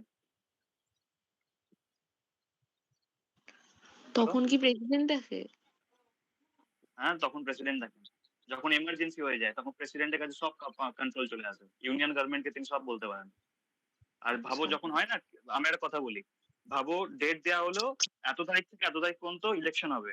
যখন ইলেকশন হচ্ছে তখন তো দেশের কোনো হেড নেই, তখন তো দেশের প্রাইম মিনিস্টার নেই, তখন prime minister, normal MP, normal MLA. বুঝতে পেরেছো তো?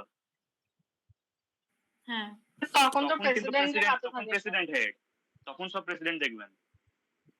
ওই জন্য প্রেসিডেন্টকে কনস্টিটিউশনাল হেড বলা হয়, নমিনাল হেড বলা হয়, সেরিমোনিয়াল হেড বলা হয়। বুঝতে পেরেছো?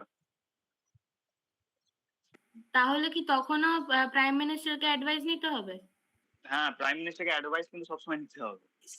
প্রাইম মিনিস্টার সরি, প্রেসিডেন্টকে অ্যাডভাইস সবসময় নিতে হবে। প্রেসিডেন্ট আচ্ছা অ্যাডভাইস দাদা, ছাড়া কোনো কাজ যখন করবে প্রাইম না। মিনিস্টার অ্যাজ আ এমএলএ থাকছে তখন তার কাছে পারমিশন নেওয়ার কি দরকার? প্রাইম মিনিস্টারের কাছে নিতে হবে না, কাউন্সিল অফ মিনিস্টারের কাছে নিতে হবে। ও আচ্ছা। বুঝতে পেরেছো? হ্যাঁ দাদা। এই বিষয়টাকে জানো তো, এটা হাইলি পলিটিক্যাল বিষয়। এমন করে পুরো সিস্টেমটা বানানো আছে যে একজন আরেকজনের ডিসিশন ছাড়া কাজ করতেই পারবে না। আর কখনো দেখবে না যে প্রেসিডেন্ট আর প্রাইম মিনিস্টারের মধ্যে কোনো বিষয় নিয়ে ঝামেলা হচ্ছে। আজ পর্যন্ত কোন নিউজ শুনেছে যে প্রেসিডেন্ট মানে প্রাইম মিনিস্টার প্রেসিডেন্টকে এই কথাটা বলেছেন, প্রেসিডেন্ট মানেননি? না। আচ্ছা দাদা, যদি মানে চাইলে না মানতেও পারে, এরকমও হতে পারে কি? চাইলে না মানতে পারেন, আমি কি বললাম, বিল তার কাছে বিল আসতে পারে। এবার চাইলে না মানতে পারেন, আমি এটা বলছি এড অ্যান্ড অ্যাডভাইস যখন তিনি চাইছেন, কোন ধরনের অ্যাডভাইস চাইছেন, তখন তাকে মানতেই হবে। এটা না মানার কোনো উপায় নেই। এটা কনস্টিটিউশনে বলা আছে, তাকে মানতেই হবে। It is binding nature. তাকে মানতেই হবে, কোনো কিছু করার নেই। হ্যাঁ, কিন্তু তার কাছে বিল এলে, অর্ডিনারি বিল বা ফাইন্যান্সিয়াল বিল যদি আসে, তাহলে ফেরত পাঠিয়ে দিতে পারেন হাউসে। কিন্তু তারা যদি আবার চেঞ্জ করে পাঠায়, না চেঞ্জ করে পাঠায়, যেমন করে খুশি পাঠিয়ে দেয়, যখন একবার আবার প্রেসিডেন্টের কাছে পাঠিয়ে দিল, প্রেসিডেন্টকে সাইন করতেই হবে, আর কিছু করার নেই। আর মানি বিলে তো প্রেসিডেন্টকে সাইন করতেই হবে, কারণ মানি বিল যেহেতু প্রেসিডেন্টই রেকমেন্ড করে পাঠাচ্ছেন, তখন তাকে তো সাইন করতেই হবে। বুঝতে পেরেছো? মানে তাহলে নিজের ইচ্ছা ছাড়া সবকিছু করে যেতে হয়। কে বললে আমি বুঝতে পারলাম না। বললাম যে মানে ইচ্ছা ছাড়াও সবকিছু করতে হয়। হ্যাঁ, ইচ্ছা ছাড়া করতেই হবে, তবে তো তিনি প্রেসিডেন্ট থাকবেন। এই ভিডিওটা ইউটিউবে আপলোড হবে বলে আমি অনেক কিছু বলছি না। পরে যদি কোনোদিন কোনোটা রেকর্ডিং না হয়, আমি তখন তোমাদের অনেক কিছু বলবো, ঠিক আছে? আজকে রেকর্ডিং হচ্ছে বলে তো আমার মনে হচ্ছে না, কারণ কি দাদা তো এখন ক্লাসে নেই, তাহলে কে রেকর্ড করছে? এই ক্লাসে কেউ আছো যে রেকর্ড করছো আজকে? দাদা আমি করছি, আমি করছি। শ্রেয়সী করছো? হ্যাঁ হ্যাঁ, আমি করছি। আচ্ছা, তা তুমি একটা কাজ করো, তুমি রেকর্ডিংটা একটু পজ করো। আচ্ছা। হ্যাঁ, দেখো, তাহলে আর্টিকেল 61 সবাই লিখে নাও। তাহলে ওথার অ্যাফার্মেশন হলো। এবার আর্টিকেল 61 এ লিখে নাও ইমপিচমেন্ট অফ দ্য প্রেসিডেন্ট। আমি লিখিয়েছিলাম অলরেডি। ইমপিচমেন্ট প্রসেসটা এবার বলি। ইমপিচমেন্ট প্রসেস হচ্ছে প্রেসিডেন্টকে ইমপিচ করা, রিমুভ করা। একটা গ্রাউন্ডে আছে, কি বললাম? আচ্ছা বলতো কোন গ্রাউন্ডটা বললাম, কোন গ্রাউন্ডে প্রেসিডেন্টকে ইমপিচ করা যায়? যদি ভায়োলেশন অফ কনস্টিটিউশন। মানে হ্যাঁ, violation of the কনস্টিটিউশনটাকে যদি constitution। ইয়ে করে ভালো। হ্যাঁ হ্যাঁ, ভায়োলেশন অফ দ্য কনস্টিটিউশন, এই একটা মাত্র গ্রাউন্ডে প্রেসিডেন্টকে ইমপিচ করা যায়। এবার ভায়োলেশন অফ দ্য কনস্টিটিউশন মানে যে আদতে কি, এটা কেউ জানে না, কনস্টিটিউশনে বলা হয়নি। এবং মজার ব্যাপার হচ্ছে আজ পর্যন্ত কোনো প্রেসিডেন্টকে ইমপিচও করা হয়নি। যাই হোক, তো এবার ইমপিচমেন্ট যে চার্জ, মানে ভাবো একটা ঘটনা হলো যে প্রেসিডেন্টকে ইমপিচ করা হবে, তার জন্য একটা চার্জ শিট তৈরি করা হবে, একটা কিছু তৈরি করাতে হবে, একটা নোটিশ। তো এটা লোকসভাতেও পাস হতে পারে, লোকসভাতেও ইন্ট্রোডিউস করা যেতে পারে, রাজ্যসভাতেও ইন্ট্রোডিউস করা যেতে পারে। এবং ইন্ট্রোডিউস করার জন্য যে টোটাল মেম্বারশিপ, ভাবো লোকসভা ইন্ট্রোডিউস হলো, ঠিক আছে? লোকসভায় প্রথমে বলা হলো যে আমরা প্রেসিডেন্টকে ইমপিচ করতে চাই। তো কারা করবে? 1/4 মেম্বার, লোকসভার যারা টোটাল মেম্বার তার মধ্যে 1/4 মেম্বার কি করবে, একটা সাইন করবে ওইটাতে, ওই লেটারটাই সাইন করবে যে প্রেসিডেন্টকে ইমপিচ করা হবে। 1/4, ডিজিটটা মনে রাখো, নাম্বারটা মনে রাখো, 1/4 মেম্বার সাইন করবে। তারপর ওটা লোকসভায় ইন্ট্রোডিউস করা হবে, এবং যখন ইন্ট্রোডিউস করা হবে তার আগে প্রেসিডেন্টকে একটা 14 দিন আগে একটা নোটিশ পাঠানো হবে। বুঝতে পেরেছো? ইন্ট্রোডিউস কি করে করা আমি হবে বুঝতে এটা পারলে? বুঝলাম না। দেখো, ওরা ভাবো প্রথম থেকে বলো তো। হ্যাঁ বলছি, হ্যাঁ। লোকসভায় ভাবো করা হলো যে আমরা লোকসভায় একটা লেটার পাস করব যে প্রেসিডেন্টকে ইমপিচ করা হবে। তো কারা পাস করবে? টোটাল যে লোকসভার মেম্বার 543 মেম্বার ভেবে নাও এখন প্রেজেন্টে, তার যারা 1/4 মেম্বার, তারা ওই লেটারটা সাইন করবে, দিয়ে ওটা লোকসভায় স্পিকারের কাছে পাঠানো হবে। এবং যখন পাঠানো হবে তার 14 দিন আগে প্রেসিডেন্টকে একটা নোটিশ দিয়ে দেওয়া হবে, প্রায়র নোটিশ দিয়ে দেওয়া হবে যে আপনার এগেনস্টে এই ইমপিচমেন্ট প্রসেস হতে পারে, ইমপিচমেন্ট গ্রাউন্ড আপনার এগেনস্টে মানে সমস্ত কিছু করা হচ্ছে, এই সমস্ত কিছু প্রেসিডেন্টকে বলে দেওয়া হবে। বুঝতে পেরেছো? ক্লিয়ার? দেখো, তাহলে 1/4 মেম্বার ইন্ট্রোডিউস করলো, লোকসভা বা রাজ্যসভা যে কোনোটা করতে পারে, ঠিক আছে? এরপর কি হবে? এবার হবে ওই যে ভাবো লোকসভায় 1/4 মেম্বার ইন্ট্রোডিউস করলো, এবার লোকসভার মধ্যে যে 2/3 মেজরিটি, যেটাকে বলা হয় স্পেশাল মেজরিটি নিয়ে বিলটাকে পাস হতে হবে। লোকসভায় বিলটাকে পাস হতে হবে, মানে 1/4 মেম্বার ইন্ট্রোডিউস করলো, ইন্ট্রোডিউস করার পর 2/3 মেম্বার, যেটাকে বলা হয় স্পেশাল মেজরিটি, লোকসভার যে টোটাল মেম্বার তার মধ্যে যারা 2/3 মেম্বারের মেজরিটি নেওয়া হবে। এবং যখন 2/3 মেজরিটি পেয়ে যাবে, 2/3 মেজরিটি পেয়ে যাবে, তখন বিলটা লোকসভা থেকে পাস হয়ে যাবে, ঠিক আছে? এবং যখন লোকসভা থেকে পাস হয়ে যাবে তখন সেটা চলে যাবে রাজ্যসভায়। তারপর রাজ্যসভা ওটা নিয়ে ইনভেস্টিগেট করবে। এবার রাজ্যসভা ইনভেস্টিগেট করার পর যদি রাজ্যসভাতেও সেম 2/3 মেম্বার স্পেশাল মেজরিটি নিয়ে বিলটা পাস হয়ে যায়, তখন বলা হবে প্রেসিডেন্ট ইমপিচ হয়ে গেলেন। বুঝতে পেরেছো? পুরো প্রসেসটা ক্লিয়ার হলো? Yes or no? দেখো, হ্যাঁ বুঝেছি। হ্যাঁ স্যার। 1/4 মেম্বার ইন্ট্রোডিউস করলো আইদার হাউস অফ পার্লামেন্টে, হয় লোকসভাতে বা রাজ্যসভাতে। তার আগে 14 দিন একটা প্রায়র নোটিস প্রেসিডেন্টকে দিয়ে দেওয়া হলো। তারপর ভাবো যদি লোকসভায় পাস হলো, লোকসভায় পেশ করা হলো, ইন্ট্রোডিউস করা হলো, তাহলে 2/3 মেজরিটি নিয়ে ওই বিলটা যদি পাস করে গেল, তাহলে ওই বিলটা আবার যাবে রাজ্যসভাতে। রাজ্যসভাতেও যদি 2/3 মেজরিটি নিয়ে পাস হয়ে যায়, তাহলে বলা হবে যে প্রেসিডেন্ট ইমপিচ হয়ে গেলেন। এই মেজরিটির নাম্বারটা মনে রাখবে, 2/3, এটাকে বলে স্পেশাল মেজরিটি। তাহলে নেক্সটে যাচ্ছি। নেক্সট হচ্ছে vacancy time for holding election. মানে যদি প্রেসিডেন্টের সিট ভ্যাকেন্ট থাকে, প্রেসিডেন্টের সিট যদি কোনো কারণে ফাঁকা থাকে, তখন কি হবে? 1 মিনিট দাঁড়াও।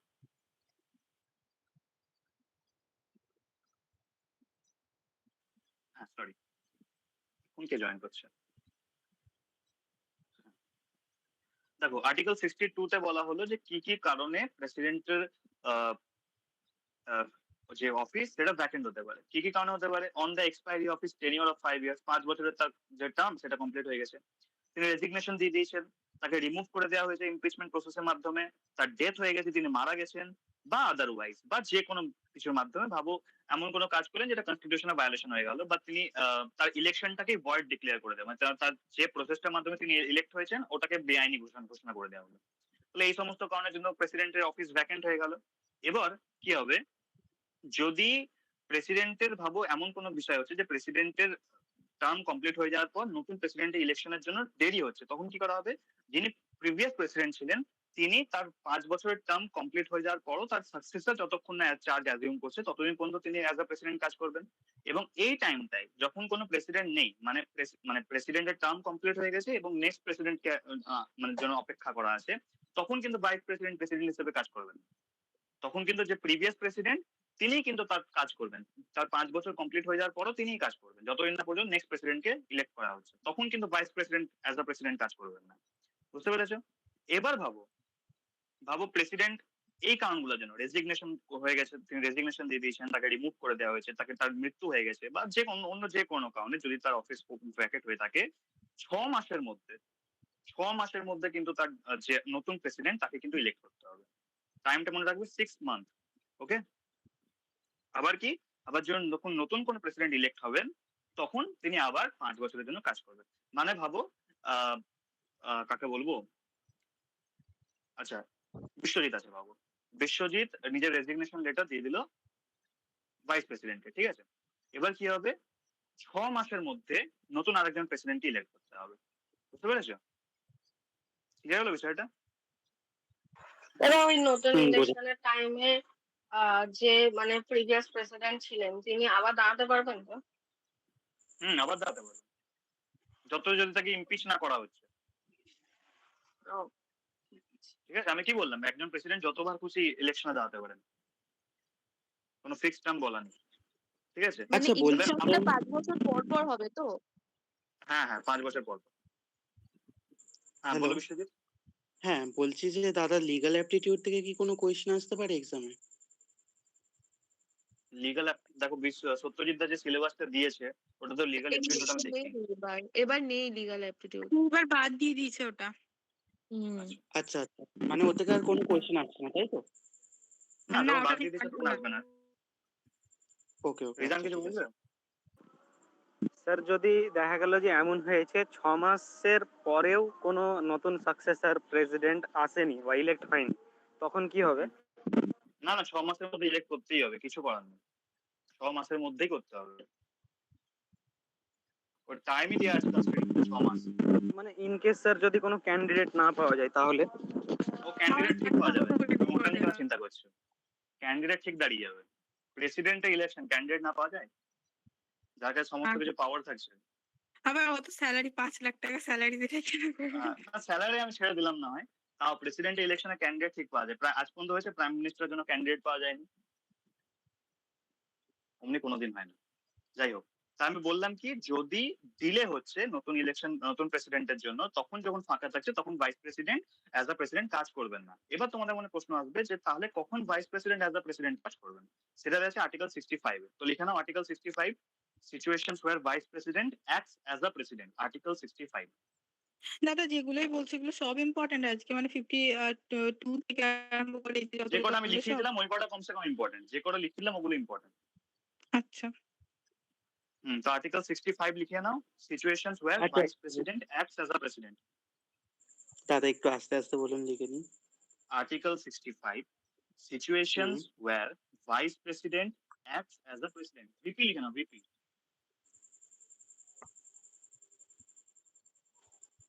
ক্লিয়ার? আরেকবার বলো আরেকবার সিচুয়েশন। একটু আরেকবার বলতে বলছি, হবে। দেখো Article 65, situations where vice president acts as a president, মানে কখন vice president as a president কাজ করবেন। situations where vice president acts as a president. Clear? দেখো আর্টিকেল 65 ক্লজ 1 এ বলা হলো, ক্লজ মনে রাখার দরকার নেই, তোমরা শুধু শুনে নাও। আর্টিকেল 65 ক্লজ 1 এ বলা হলো, যদি ডিউ টু রেজিগনেশন বা রিমুভাল বা ডেথ বা অন্য যে কোনো কারণে যদি প্রেসিডেন্ট অফিস ভ্যাকেন্ট হয়েছে, তখন ভাইস প্রেসিডেন্ট যতদিন না পর্যন্ত নতুন প্রেসিডেন্ট ইলেক্ট হচ্ছে ততদিন পর্যন্ত ভাইস কাজ করবে। কি কি গ্রাউন্ড বললাম? Resignation, removal, death or otherwise. Okay, next, যখন যে সিটিং প্রেসিডেন্ট আছেন, যিনি কাজ করছেন, তিনি নিজের কাজ করতে, ফাংশন করতে ডিসেবল হয়ে গেছেন, মানে ভাবে এমন কোনো কাজ হয়েছে, তিনি অসুস্থ হয়ে গেছেন বা তার কোনো অন্য হেলথ ইনজুরি হয়ে গেছে, তখন তো তিনি প্রেসিডেন্ট অ্যাজ আ প্রেসিডেন্ট কাজ করবেন না। তখন ভাইস প্রেসিডেন্ট যতদিন না পর্যন্ত তিনি সুস্থ হচ্ছেন ততদিন পর্যন্ত কাজ করবেন অ্যাজ আ প্রেসিডেন্ট। বুঝতে পেরেছো? এবার ভাবো ভাইস প্রেসিডেন্টের সিটও ভ্যাকেন্ট আছে, মানে প্রেসিডেন্টের সিটও ভ্যাকেন্ট আছে, ভাইস প্রেসিডেন্টও সিট ভ্যাকেন্ট আছে, তখন কি করবে? তখন করবেন চিফ জাস্টিস অফ ইন্ডিয়া। যদি চিফ জাস্টিস অফ ইন্ডিয়া সিটও ভ্যাকেন্ট থাকে তখন করবেন সিনিয়র মোস্ট জাজ অফ দ্য সুপ্রিম কোর্ট। মানে যদি প্রেসিডেন্টের সিট ভ্যাকেন্ট থাকে তখন ভাইস প্রেসিডেন্ট করবেন, যদি তখন ভাইস প্রেসিডেন্ট এবং প্রেসিডেন্ট দুজনেরই সিট ভ্যাকেন্ট থাকে তখন চিফ জাস্টিস অফ ইন্ডিয়া করবেন, যদি তিনজনেরই সিট ভ্যাকেন্ট থাকে তখন সিনিয়র মোস্ট জাজ অফ দ্য সুপ্রিম কোর্ট করবেন। তো সিনিয়র মোস্ট জাজ অফ দ্য সুপ্রিম কোর্ট তো ভ্যাকেন্ট থাকবে না, ওটা উনি সবসময় থাকবেন। বুঝতে পেরেছো? এটা হলে বলো তাহলে পাওয়ারসে যাবো। Yes or no? Yes yes, next. Powers of the president. হ্যাঁ বলো। বুঝতে পেরেছো? বলছিলাম যে অর্ডিন্যান্স, হ্যাঁ হ্যাঁ বলো বলো বলো। অর্ডিন্যান্স মেকিং পাওয়ার তো? হ্যাঁ না মানে অর্ডিন্যান্স পাস করা পার্লামেন্টে এরকম। হ্যাঁ এটা বলবো পাওয়ারটা বলবো। দেখো পাওয়ার্স অফ দ্য প্রেসিডেন্টের মধ্যে কি কি পড়ে? এক্সিকিউটিভ পাওয়ার, লেজিসলেটিভ পাওয়ার। হ্যাঁ বলো বলো বলো। বলছি এই যে প্রেসিডেন্ট যদি কোনো কারণে ডেথ হয় তাহলে 6 মান্থের মধ্যে কি প্রেসিডেন্টকে আবার ইলেক্ট করতে হবে? তাহলে 6 হ্যাঁ মান্থ হ্যাঁ হ্যাঁ ভাইস প্রেসিডেন্ট 6 মান্থের মধ্যে, তো 6 month vice president as a president কাজ করবে। আচ্ছা ঠিক আছে। দেখো তাহলে প্রেসিডেন্টের পাওয়ারকে কয় ভাগে ভাগ করা যায়? এক্সিকিউটিভ পাওয়ার্স, এটা কোনো মানে ফর্মালি এমন ভাগ নেই, আমি বাস বোঝানোর জন্য বলছি।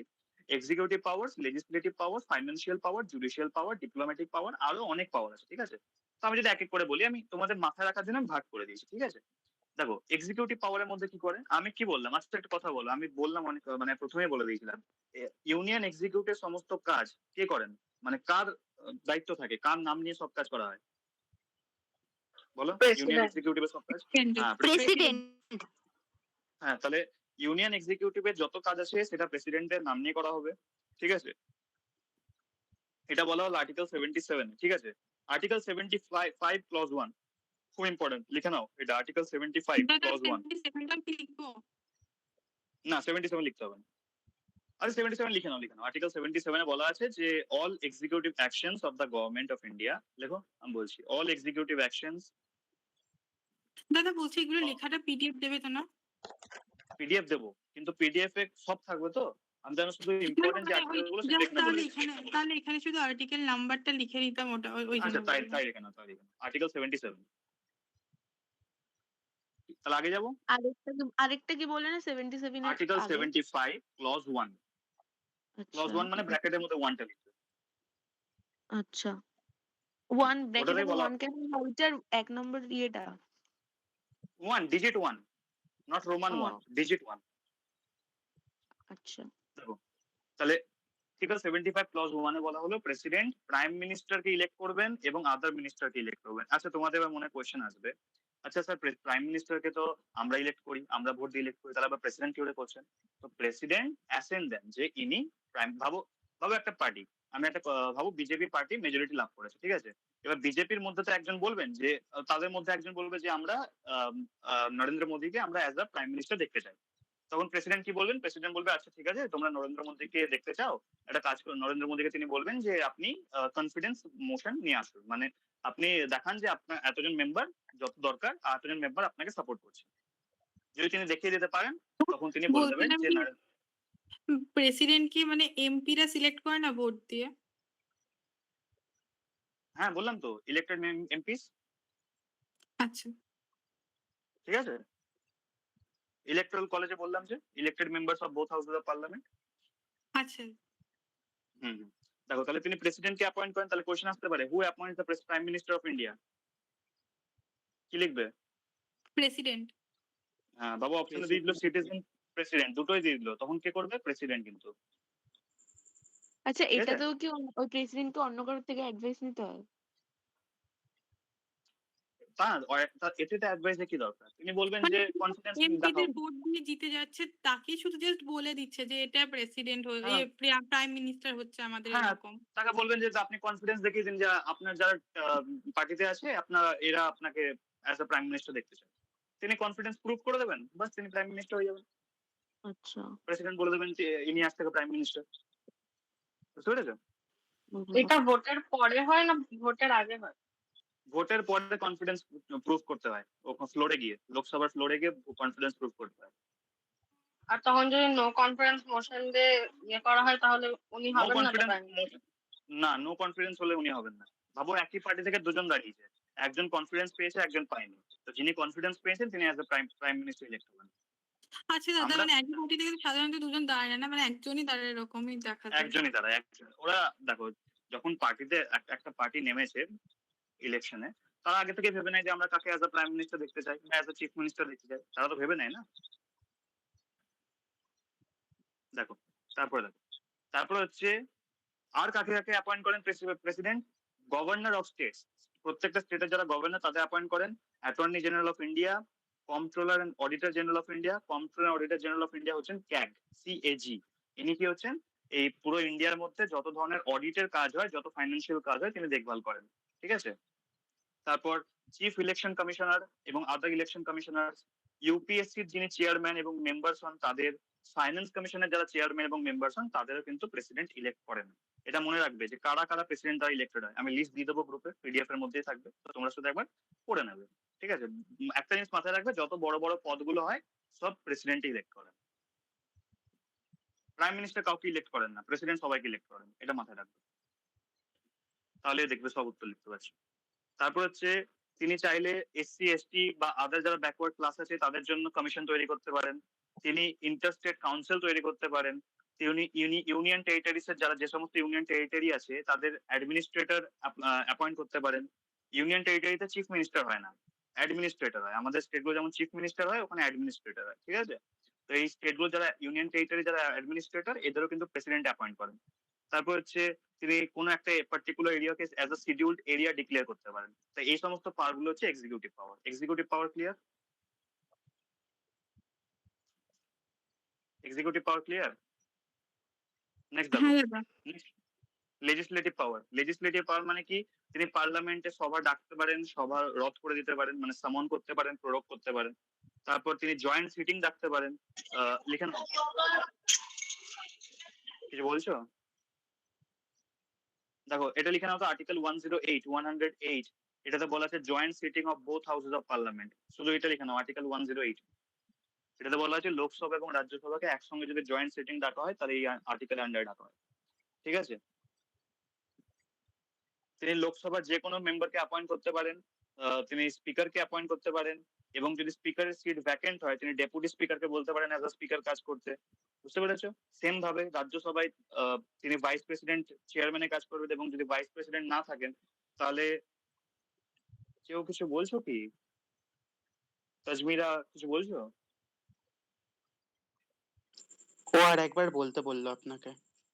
আচ্ছা আচ্ছা, দেখো প্রেসিডেন্ট লোকসভার সামন করতে পারে, প্রোরোগ করতে পারেন। সামন করতে পারেন মানে ডাকতে পারেন, প্রোরোগ করতে পারেন মানে বলতে পারেন যে আজকে সভা রদ করা হলো, আজকে সভা বন্ধ করা হলো।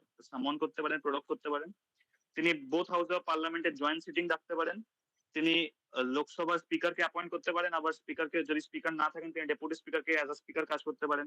সেম রাজ্যসভায় যিনি চেয়ারম্যান তিনি যদি না থাকেন তিনি ডেপুটি চেয়ারম্যানকে অ্যাজ আ চেয়ারম্যান কাজ করতে বলতে পারেন। ঠিক আছে? তারপর তিনি রাজ্যসভায় 12 জন মেম্বারকে নমিনেট করেন, যারা literature, science, art, social service এই সমস্ত বিষয়ে যাদের প্র্যাকটিক্যাল এক্সপিরিয়েন্স আছে বা স্পেশাল নলেজ আছে তাদের মধ্যে তাদের অ্যাপয়েন্ট করতে পারে রাজ্যসভায় 12 জন মেম্বারকে, যেমন সচিন তেন্ডুলকর। ঠিক আছে? তাকে অ্যাপয়েন্ট করা হয়েছে রাজ্যসভায়। তো প্রেসিডেন্ট অ্যাপয়েন্ট করতে পারেন এদের। ঠিক আছে? তারপর যেটা বললাম যে আগে লোকসভায় তিনি দুজন মেম্বারকে অ্যাপয়েন্ট করতে পারেন অ্যাংলো ইন্ডিয়ান কমিউনিটি থেকে। 104th কনস্টিটিউশনাল অ্যামেন্ডমেন্ট অ্যাক্টে এটা সরিয়ে দেওয়া হয়েছে। ঠিক আছে? এখন আর লোকসভায় কাউকে অ্যাপয়েন্ট করা হয় না। আচ্ছা দাদা, যাকে প্রেসিডেন্ট অ্যাপয়েন্ট করে তার মানে কোনো ইলেকশনে দাঁড়ানোর বা কিছুর দরকার পড়ে না, তাই না? না, তিনি তো অলরেডি ইলেক্টেড।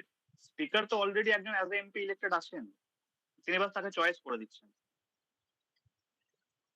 না মানে ওই যে লোকসভায় আগে যখন মানে অ্যাপয়েন্ট করা হতো তার কথা বলছি। আগে অ্যাপয়েন্ট করা হতো বলতে মানে বললে না যে লোকসভার কোনো মেম্বারকে যে অ্যাপয়েন্ট করা হতো ও তাদের মানে যাদেরকে অ্যাপয়েন্ট করেন প্রেসিডেন্ট তাদেরকে কি ভোটে দাঁড়াতে হয়, মানে তাদেরকে মানে ইলেকশনে দাঁড়ালো দেন ভোটে জিতলো তারপরে এরকম কিছু কি? না, ভোটে জিতেও হতে পারে, বা ভাবো প্রাইম মিনিস্টার কাউকে বলেন আমি ইনাকে অ্যাজ আ মিনিস্টার দেখতে চাই, তো তিনি বলবেন ঠিক আছে তিনি আছেন, তিনি 6 মাসের মধ্যে আমি তাকে নমিনেট করে দিচ্ছি, এখনের জন্য নমিনেট করে দিচ্ছি, প্রেজেন্ট টাইমের জন্য তিনি 6 মাসের মধ্যে কনফিডেন্স নিয়ে চলে আসুন, বাস 6 মাসের মধ্যে ইলেক্ট হয়ে চলে আসুন।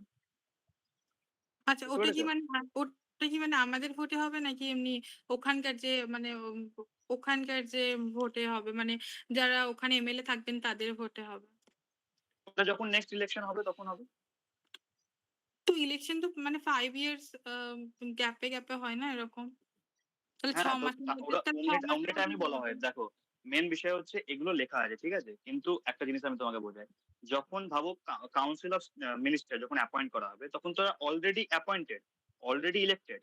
প্রাইম মিনিস্টার প্রেসিডেন্ট শুধু তাদের অ্যাপয়েন্ট করে দেন, যে প্রাইম মিনিস্টার গিয়ে তাদের একটা চিঠি দেবেন যে এই লোককে আমি ভাবুন এই মন্ত্রীকে আমি ফাইন্যান্স দিতে চাই, এই মন্ত্রীকে আমি এডুকেশন দিতে চাই, এই মন্ত্রীকে আমি ডিফেন্স দিতে চাই, তিনি লিখে দিলেন, প্রাইম মিনিস্টার বলবে আচ্ছা ঠিক আছে তিনি অ্যাপয়েন্ট করে দিলেন তাদের।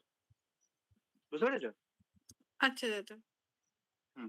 তাহলে কি বললাম, অ্যাংলো ইন্ডিয়ান কমিউনিটি থেকে আগে দুজনকে অ্যাপয়েন্ট করা হতো লোকসভায়, কিন্তু 104th কনস্টিটিউশন অ্যামেন্ডমেন্ট অ্যাক্টে ওটা সরিয়ে দেওয়া হয়েছে, এখন আর লোকসভায় প্রেসিডেন্ট কাউকে অ্যাপয়েন্ট করেন না। ঠিক আছে? তারপর ভাবো কোনো মেম্বারকে যদি ডিসকোয়ালিফাই করা হয়, কোনো মেম্বারের পদ যদি কেড়ে নেওয়া হয়, তখন তিনিও সেটা করে নিতে পারেন, কিন্তু কখন করতে পারেন, তাকে তিনি ইলেকশন কমিশনের সাথে কথা বলবেন, তারপর তিনি কোনো বিলকে অ্যাসেন্ট দিতে পারেন, মানে কোনো বিলকে বলতে পারেন যে পাস করাতে পারেন, উইথহোল্ড করে নিতে পারেন, আটকে দিতে পারেন, বা আবার রিটার্ন করে দিতে পারেন। মানি বিলকে কিন্তু রিটার্ন করতে পারেন না, আমি যেমনটা বললাম। আর যদি কোনো বিল রিটার্ন হয়ে যাওয়ার পর পার্লামেন্ট থেকে আবার পাস হয়ে যায় তখন প্রেসিডেন্ট সেটাতে সাইন করতেই হবে। ঠিক আছে? আর একটা খুব ইম্পর্টেন্ট পাওয়ার আছে, সেটা হচ্ছে অর্ডিন্যান্স মেকিং পাওয়ার। অর্ডিন্যান্স মানে হচ্ছে আর্টিকেল 1, এটা লিখে নাও, আর্টিকেল 123, আর্টিকেল 123 তে প্রেসিডেন্টকে পাওয়ার দেওয়া আছে অর্ডিন্যান্স মেকিং পাওয়ার।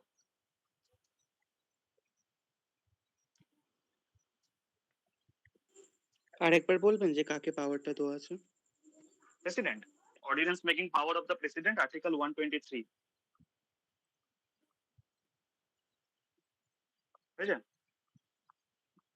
অডিয়েন্স মানে হচ্ছে, ভাবো এমন কোন সিচুয়েশন চলে এলো যখন যে পার্লামেন্টের দুটো হাউস সেশনে নেই, তাদের বৈঠক নেই, ঠিক আছে, কিন্তু হঠাৎ করে কোনো এমার্জেন্সি চলে এলো, তখন প্রেসিডেন্ট কি করেন, একটা অর্ডিন্যান্স তৈরি করেন ওই এমার্জেন্সিটার সাথে ডিল করার জন্য। তারপর যখন আবার পার্লামেন্ট তৈরি হয়, তখন মানে পার্লামেন্ট আবার সেশনে আসে, তখন তাকে পার্লামেন্টের থেকে অ্যাসেন্ট নিতে হয়, তখন যে মানে এমার্জেন্সিতে যে আইনটা তৈরি হয়, প্রেসিডেন্ট যেটা তৈরি করেন সেটাকে বলে অর্ডিন্যান্স। আর্টিকেল 123 তে এই পাওয়ারটা প্রেসিডেন্টকে দেওয়া আছে, তিনি অর্ডিন্যান্স তৈরি করতে পারেন। ঠিক আছে? বুঝতে পেরেছো? আর অর্ডিন্যান্স তখনই ইস্যু করা হয় যখন পার্লামেন্টের দুটো হাউস মানে সেশন থাকে না, দুটো হাউস থাকে না, মানে হাউস থাকে না বলতে তাদের কোনো সেশন এখন নেই। মনসুন সেশন হলো, বাজেট সেশন হলো, এই সেশনগুলো যখন চলে না, যখন প্রত্যেকটা সেশনের মধ্যে 6 মাসের গ্যাপ থাকে, তো ওই 6 মাসের মধ্যে যদি কোনো এমার্জেন্সি চলে এলো তখন প্রেসিডেন্ট একটা অর্ডিন্যান্স তৈরি করেন।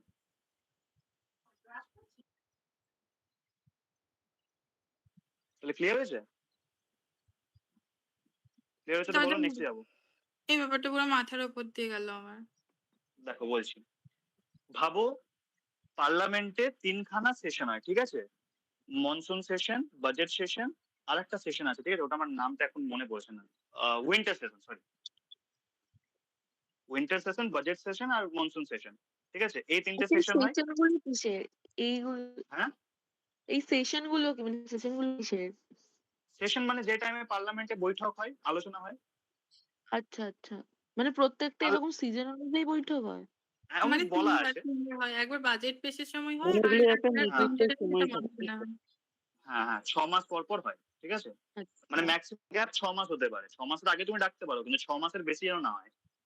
আচ্ছা তো যদি ভাবো ভাবো মনসুন সেশন আর বাজেট সেশনের মধ্যে 6 মাসের গ্যাপ আছে, এবার 6 মাসের মধ্যে কোনো এমার্জেন্সি হঠাৎ করে চলে এলো, তখন কি করা হবে? তখন প্রেসিডেন্ট একটা অর্ডিন্যান্স পাস করবেন সেই এমার্জেন্সিটাকে ডিল করার জন্য, ঠিক আছে। সেই যে অর্ডিন্যান্সটা তৈরি হলো ওটাই অর্ডিন্যান্স, মানে ওই যে একটা তৈরি হলো সেই পার্টিকুলার টাইমের জন্য, সেটাকে বলে অর্ডিন্যান্স। বুঝতে পেরেছো এশা? হ্যাঁ দাদা, বুঝতে পেরেছি। ওকে, এবার ভাবো আমি কি বললাম, যখন দুটো মানে পার্লামেন্টের দুটো হাউসের মধ্যে হয় লোকসভা না রাজ্যসভা, যখন সেশনে থাকছে না তখনই কিন্তু শুধুমাত্র অর্ডিন্যান্স মানে ইস্যু করা যাবে। ভাবো এমন হলো লোকসভা সেশন চলছে, লোকসভার ভাবো মনসুন সেশন চলছে, তখন আবার অর্ডিন্যান্স পাস করে দিলেন, ইস্যু করে দিলেন আমাদের প্রেসিডেন্ট, ওটা কিন্তু হবে না, তখন সেটা কিন্তু ভয়েড ডিক্লেয়ার করে দেওয়া হবে। যখন পার্লামেন্ট সেশনে থাকবে না তখন শুধুমাত্র অর্ডিন্যান্স ইস্যু করা যায়। বুঝতে পেরেছো? হ্যাঁ দাদা। ক্লিয়ার সবার? দেখো নেক্সট হচ্ছে ফাইন্যান্সিয়াল পাওয়ার। ফাইন্যান্সিয়াল পাওয়ারের মধ্যে কি কি আছে? ফাইন্যান্সিয়াল পাওয়ারের মধ্যে আসছে তিনি মানি বিল ইন্ট্রোডিউস করতে পারেন। আচ্ছা বলতো, আমি বললাম কিছুক্ষণ আগে মানি বিল কোথায় ইন্ট্রোডিউস করা যায়, কোন হাউসে ইন্ট্রোডিউস করা যায়? লোকসভা। লোকসভা, সবসময় লোকসভা। মানি বিল কিন্তু রাজ্যসভা ইন্ট্রোডিউস করা যায় না, শুধুমাত্র লোকসভা ইন্ট্রোডিউস করা যায় with the prior recommendation of the president. এবং লিখে নাও আর্টিকেল 110 কি বলা আছে, মানি বিলের কথা বলা আছে, আর্টিকেল 110। বুঝতে পেরেছো? আগে যাবো। হ্যাঁ দাদা। তারপর তারপর একটা লেখো আর্টিকেল 280 ফাইন্যান্স কমিশন। ফাইন্যান্স কমিশনের কথা কোন আর্টিকেলে বলা আছে? আর্টিকেল 280। এই টপিক গুলো আর্টিকেল বেস হয় না, মানে পরপর, যেমন আমরা এতদিন পড়ছিলাম না ফান্ডামেন্টাল রাইটে পরপর আর্টিকেল যা ছিল অমনি হয় না, ঠিক আছে, এলোমেলো করে আছে। তাই জন্য আমি এমনি করে দেবে 110-এর পর হঠাৎ করে 280-তে চলে গেলাম, এই জন্য এমনি হচ্ছে। বুঝতে পেরেছো? তো আর্টিকেল 280-তে আছে ফাইন্যান্স কমিশন, এই দুটো মনে রাখবে। আর প্রেসিডেন্ট কিন্তু ফাইন্যান্স কমিশন তৈরি করতে পারেন 5 বছরের জন্য। আমাদের ইউনিয়ন এবং স্টেটের মধ্যে বাজেট যেন ঠিক মতো করে বিতরিত হয়, ঠিক মতো করে বিতরণ করা যায় সেই বিষয়ে। ক্লিয়ার? ফাইন্যান্স কমিশনের কাজ তোমাদের মাথায় রাখতে হবে না, শুধু মনে রাখো আর্টিকেল 280-তে ফাইন্যান্স কমিশনের কথা বলা আছে। আমি কয়েকটা লাস্টে কনস্টিটিউশনাল বডিজ এর, যে কনস্টিটিউশনাল বডিজ গুলো হয়, ইউপিএসসি হলো, এসপিএসসি হলো, এনএইচআরসি হলো, national human rights commission, SHRC, state human rights commission, আরো যারা আছে ট্রাইব্যুনাল বিভিন্ন ধরনের, তো এদের ব্যাপারে একটা আমি পিডিএফ দিয়ে দেবো, তোমরা শুধু ওগুলো পড়ে রেখো, তাহলে তোমরা বুঝতে পারবে। ওগুলো নিয়ে অত মাথা ঘামিয়ে কোনো লাভ নেই। আর এটা মনে রাখো যে আর্টিকেল 280-তে ফাইন্যান্স কমিশনের কথা বলা আছে, প্রেসিডেন্ট ফাইন্যান্স কমিশন অ্যাপয়েন্ট করেন 5 বছরের জন্য। ক্লিয়ার? সবার ক্লিয়ার? Yes or no? তাহলে জুডিশিয়াল পাওয়ারে যাবো। ইয়েস। ইয়েস দাদা। জুডিশিয়াল পাওয়ারে কি বলা আছে? আর্টিকেল 143-তে আমি কি বলেছিলাম, লিখে নাও article 143 advisory jurisdiction of the supreme court. Article 143-তে সুপ্রিম কোর্টের কাছে পাওয়ার আছে, মানে প্রেসিডেন্টের কাছে পাওয়ার আছে, যদি কোনো ক্রুশিয়াল ম্যাটার চলে এলো হঠাৎ করে, তখন প্রেসিডেন্ট সুপ্রিম কোর্টের কাছে অ্যাডভাইস নিতে পারে, এটাকে বলা হয় অ্যাডভাইজারি জুরিসডিকশন। এবং সুপ্রিম কোর্টকে কিন্তু অ্যাডভাইস দিতেই হবে। কিন্তু এখানে একটা জিনিস মনে রাখবে, সুপ্রিম কোর্ট যে অ্যাডভাইসটা দেবে সেটা কিন্তু প্রেসিডেন্টকে এমন নয় যে মেনে চলতেই হবে, তিনি মানতেও পারেন নাও মানতে পারেন। ক্লিয়ার? ক্লিয়ার সবার? Yes or no? আরেকবার বলুন আর্টিকেলটা। হ্যাঁ, আর্টিকেল 143-তে বলা আছে অ্যাডভাইজারি জুরিসডিকশন। অ্যাডভাইজারি জুরিসডিকশন মানে হচ্ছে, ভাবো কোনো হঠাৎ করে কোনো এমার্জেন্সি চলে এলো, তখন প্রেসিডেন্ট কি করতে পারেন, সুপ্রিম কোর্টের কাছে অ্যাডভাইস নিতে পারেন, এবং সুপ্রিম কোর্টকে অ্যাডভাইস দিতেই হবে প্রেসিডেন্টকে, কিন্তু প্রেসিডেন্ট বাধ্য নন সেই অ্যাডভাইসটা মেনে চলার জন্য, তিনি চাইলে সেই অ্যাডভাইসটা মানতেও পারেন, আবার চাইলে নাও মানতে পারেন। বুঝতে পেরেছো অ্যাডভাইজারি জুরিসডিকশন? হ্যাঁ। এটা সুপ্রিম কোর্টের সামনে, যখন সুপ্রিম কোর্ট পড়াবো নেক্সট ক্লাসে তখন আরো ডিটেলসে পড়াবো। নেক্সট, তারপরে হচ্ছে আমাদের প্রেসিডেন্ট চাইলে কোনো ধরনের কোনো শাস্তি পার্ডন করতে পারেন, রিপ্রাইভ করতে পারেন, রেসপাইট করতে পারেন, রেমিট করতে পারেন, সাসপেন্ড করতে পারেন বা কমিউট করতে পারেন। এগুলোর মানে কি? এগুলোর মানে হচ্ছে, প্রথম হচ্ছে আমি কি বললাম, পার্ডন। পার্ডন মানে কি? তিনি ক্ষমা করে দিতে পারেন। ভাবো কাউকে কোনো ডেথ সেন্টেন্স দেওয়া হয়েছে, তিনি চাইলে সেই সেন্টেন্সটা ক্ষমা করে দিতে পারেন, তাকে সেই শাস্তি থেকে মুকুব করে দিতে পারেন। এটা হচ্ছে pardoning power of the president. এবং যদি ভাবো কোর্ট মার্শাল থেকে, মানে মার্শাল কোর্ট, মিলিটারি যে কোর্ট গুলো হয়, সেখান থেকে যদি শাস্তি দেওয়া হয়, প্রেসিডেন্টের কাছে এই পাওয়ারটা আছে, তিনি সেই শাস্তিটা মুকুব করে দিতে পারেন, পার্ডন করে দিতে পারেন। মানে সুপ্রিম কোর্ট থেকে অন্য কাউকে কিছু একটা জাজমেন্ট দেওয়া হলো, দেন ওটা প্রেসিডেন্ট হ্যাঁ চাইলে হ্যাঁ হ্যাঁ ওটাকে হ্যাঁ, প্রেসিডেন্ট করতে পারেন, ওটাকে রিমুভ করে দিতে পারেন। নেক্সট হচ্ছে দেখো রিপ্রাইভ। রিপ্রাইভ মানে কি, যে implies a stay of execution of sentence, especially that of death, মানে তাহলে কাউকে যদি মৃত্যু দেওয়া হলো, কি টেম্পোরারি পিরিয়ডের জন্য সেটাকে বন্ধ করে দিতে পারেন। মানে ভাবো কাউকে বলো যে কালকে তাকে মৃত্যুদণ্ড দেওয়া হবে, তিনি কি করতে পারেন, তিনি প্রেসিডেন্ট যদি বলেন সেটাকে রিপ্রাইভ করে দিতে পারেন, তাকে সেটা সেই ডেটটাকে কিছুদিন পিছিয়ে দিতে পারেন। এটা হলো রিপ্রাইভ পাওয়ার। রেসপাইট মানে কি, রেসপাইট মানে হচ্ছে শাস্তিটাকে কমিয়ে দেওয়া একটু, মানে ভাবো কাউকে বলা হয়েছে তাকে 10 বছরের শাস্তি দেওয়া হবে, সেটাকে কমিয়ে 5 বছরে করে দেওয়া হলো, এটা তিনি করতে পারেন। রেমিশন করতে পারেন। রেমিশন করতে পারেন মানে ওই যে সেন্টেন্সটা, ওটার ক্যারেক্টারটা চেঞ্জ না করে। আচ্ছা আমি রেসপাইটে একটা জিনিস বলি, রেসপাইটে it denotes awarding a lesser sentence in place of the original awarded due to some special facts such as physical disability of a convict or the pregnancy of a woman offender. এটা মানে হচ্ছে respite মানে হচ্ছে যে যে main শাস্তিটা দেওয়া হয়েছিল, অরিজিনাল যে শাস্তিটা দেওয়া হয়েছিল, সেটা তিনি চাইলে কমিয়ে দিতে পারেন। কখন, যদি কোনো পার্সন ফিজিক্যালি ডিসেবল হয়, বা কোনো ওমেন অফেন্ডার যদি থাকে, সে যদি প্রেগনেন্ট হয়ে যায় কোনো কারণবশত, তাকে, বা অলরেডি প্রেগনেন্ট ছিল, তারপর তিনি অফেন্ড করেছেন, তখন তার শাস্তিটা কমিয়ে দিতে পারেন। এটা হচ্ছে রেসপাইট। রেমিশন মানে হচ্ছে সেই যে শাস্তিটা তাকে দেওয়া হয়েছে, সেই শাস্তির ক্যারেক্টারটা চেঞ্জ না করে সেটা একটু কমিয়ে দেওয়া। মানে ভাবো কাউকে 2 বছরের শাস্তি দেওয়া হয়েছে, 2 বছরের ইমপ্রিজনমেন্ট, জেলে থাকার কথা শাস্তি দেওয়া হয়েছে, সেটা কমিয়ে 1 বছর করে দিলেন, এটা তিনি করতে পারেন। কমিউনিকেশন মানে হচ্ছে it denotes the substitution of one form of punishment from a lighter form. মানে ভাবো কাউকে ডেথ সেন্টেন্স দেওয়া হয়েছে, সেটাকে কমিয়ে দিয়ে শাস্তি শুধুমাত্র 14 বছরের জন্য কারাবাস করে দেওয়া হলো। তাহলে এগুলো বুঝতে পারলে কি কি করতে পারেন president? Remit, respite, reprieve, remission, pardon, এগুলো বুঝতে পারলে? এগুলো একবার পড়ে বুঝতে পারবে না। প্রেসিডেন্ট এমন একটা জিনিস, এটা একবার পড়ে কেউ বুঝতে পারেনি। আমি নিজে 5-6 বার পড়েছি, তবে প্রেসিডেন্ট সমস্ত কিছু প্রেসিডেন্টের সম্পর্কে ক্লিয়ার হয়েছে। তাই জন্য যখন যে পিডিএফটা দেবো, সেটা বারবার পড়বে, তবে কিন্তু প্রেসিডেন্টের বিষয়টা ক্লিয়ার হবে। দেখো আমি বলেছিলাম না যে এই পার্টটা বড়, দেখো 1 ঘন্টা শুধুমাত্র প্রেসিডেন্টে চলে যাবে। আমি আজকে শেষ করবো পুরোটা। ক্লিয়ার হয়েছে সবার? এগুলো যেগুলো বললেন এগুলো কি সব প্রেসিডেন্টের ব্যাপারে? হ্যাঁ, সব প্রেসিডেন্ট। এতক্ষণ ধরে শুধু প্রেসিডেন্ট চললো, এবার ভাইস প্রেসিডেন্ট শুরু হবে। আচ্ছা। প্রেসিডেন্ট নিয়ে কত কিছু আছে ভাবো। হ্যাঁ বলো। বলছি তাহলে যদি কাউকে ফাঁসি দেওয়া হয়, ওটাও কি প্রেসিডেন্ট তাহলে মানে মুকুব করে দিতে পারে? হ্যাঁ হ্যাঁ হ্যাঁ, করে দিতে পারে।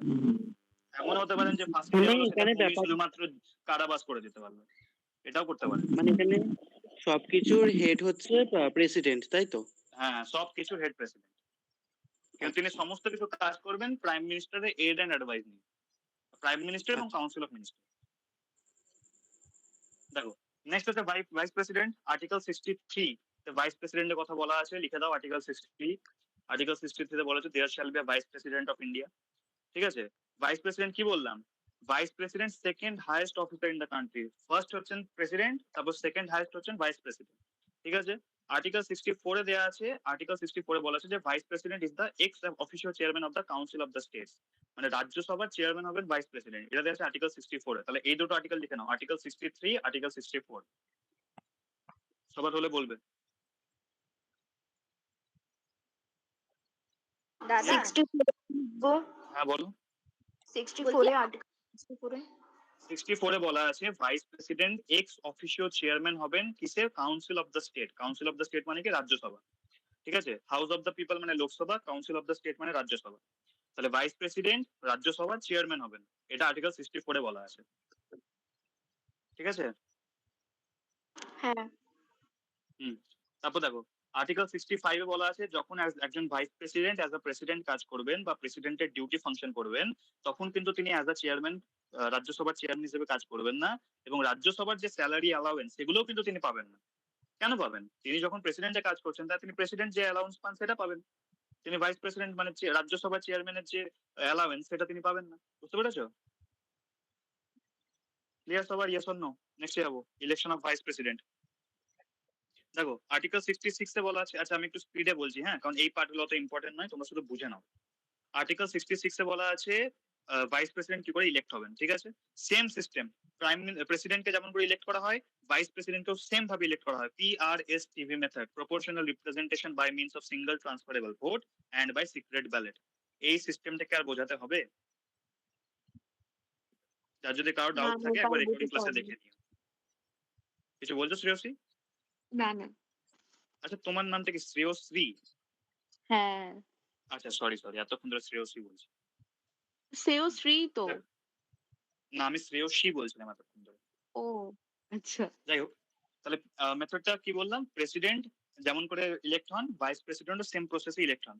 এখানেও ইলেকট্রাল কলেজ থাকে, প্রেসিডেন্টকে ইলেক্ট করার যেমন ইলেকট্রাল কলেজ থাকে, ভাইস প্রেসিডেন্টকে ইলেক্ট করার জন্য একটা ইলেকট্রাল কলেজ থাকে, ঠিক আছে? আমি কি বলেছিলাম, ভাইস প্রেসিডেন্টকে ইলেক্ট করার জন্য শুধুমাত্র elected members of both house of parliament থাকবে, কিন্তু প্রেসিডেন্টকে ইলেক্ট করার টাইমে ইলেক্টেড এবং নমিনেটেড দুজন মেম্বারই থাকবে, দুটো মেম্বারই থাকবে। কার? শুধুমাত্র পার্লামেন্টের, মানে লোকসভা এবং রাজ্যসভার। এবং বিধানসভার কোনো সদস্যকে নেওয়া হবে না। বিধানসভার যারা ইলেক্টেড মেম্বার তারা কিন্তু প্রেসিডেন্ট ইলেকশনে ছিল, কিন্তু তারা ভাইস প্রেসিডেন্ট ইলেকশনে ছিল থাকবে না। বুঝতে পেরেছো? ক্লিয়ার সবার? Yes or no? দাদা আরেকবার বলবেন? হ্যাঁ দেখো, প্রেসিডেন্টকে কি বলেছিলাম, প্রেসিডেন্টকে ইলেক্ট করার সময় elected members of both house of parliament, মানে যারা লোকসভা এবং রাজ্যসভা ইলেক্টেড মেম্বার তারাই শুধু থাকবে। কিন্তু ভাইস প্রেসিডেন্টকে ইলেক্ট করার টাইমে ইলেক্টেড মেম্বার্স এবং নমিনেটেড মেম্বার দুটোই থাকবে। কিসের? লোকসভা এবং রাজ্যসভা। প্রেসিডেন্টের সময় শুধুমাত্র ইলেক্টেড ছিল, কিন্তু ভাইস প্রেসিডেন্টের সময় ইলেক্টেড এবং নমিনেটেড দুজনেই থাকবে। এবং প্রেসিডেন্ট ইলেক্ট করার টাইমে বিধানসভার যারা ইলেক্টেড সদস্য ছিল তারা ছিল, কিন্তু president election vice president elect করার টাইমে বিধানসভার কোনো নমিনেটেড বা ইলেক্টেড কোনো সদস্যকে নেওয়া হয় না, মানে শুধুমাত্র লোকসভা রাজ্যসভা সদস্যকে নেওয়া হয় ভাইস প্রেসিডেন্টের ইলেকশন। দেখো তারপর হচ্ছে সেম ভাইস প্রেসিডেন্টও আইদার হাউস অফ পার্লামেন্টের সদস্য হবেন না। এবং আমি কি বলেছিলাম, প্রেসিডেন্টকে ইলেক্ট করার জন্য লোকসভার সদস্য হওয়ার জন্য যে কোয়ালিফিকেশন দরকার সেটা থাকতে হবে, আর ভাইস প্রেসিডেন্ট ইলেক্ট হওয়ার জন্য রাজ্যসভার সদস্য হওয়ার জন্য যে কোয়ালিফিকেশন দরকার সেটা থাকতে হবে। কেন? কারণ রাজ্যসভার চেয়ারম্যান হবেন ভাইস প্রেসিডেন্ট, তাই তাকে রাজ্যসভার কোয়ালিটি থাকতে হবে, রাজ্যসভার সদস্যর কোয়ালিটি থাকতে হবে। রাজ্যসভা সদস্যর কোয়ালিটি কি? তাকে 30 বছর বয়স হতে হবে, তাকে ভারতের সদস্য হতে হবে, এবং কোনো অফিস অফ প্রফিট তিনি হোল্ড করবেন না। লোকসভার জন্য 25 বছর, আর রাজ্যসভার জন্য 30 বছর। বুঝতে পেরেছো? এজ গুলো মাথায় রাখবে। আর প্রেসিডেন্টের জন্য 35 বছর, ভাইস প্রেসিডেন্টের জন্য 35 বছর। কোয়ালিফিকেশন কি কি বললাম? সিটিজেন অফ ইন্ডিয়া হতে হবে, 35 বছর হতে হবে, রাজ্যসভা সদস্য হওয়ার জন্য হতে হবে, কোয়ালিফাইড হতে হবে, এবং তিনি কোনো union government, state government, local authority বা কোনো কিছুর আন্ডারে কোনো ধরনের কোনো অফিস হোল্ড করবেন না। ঠিক আছে? তারপর টার্ম বা রেজিগনেশনের কথা বলি। আর্টিকেল 67 এ বলা আছে ভাইস প্রেসিডেন্টও 5 বছরের জন্য টার্ম করবেন। কখন থেকে? যখন থেকে তিনি অফিস হোল্ড করবেন তখন থেকে।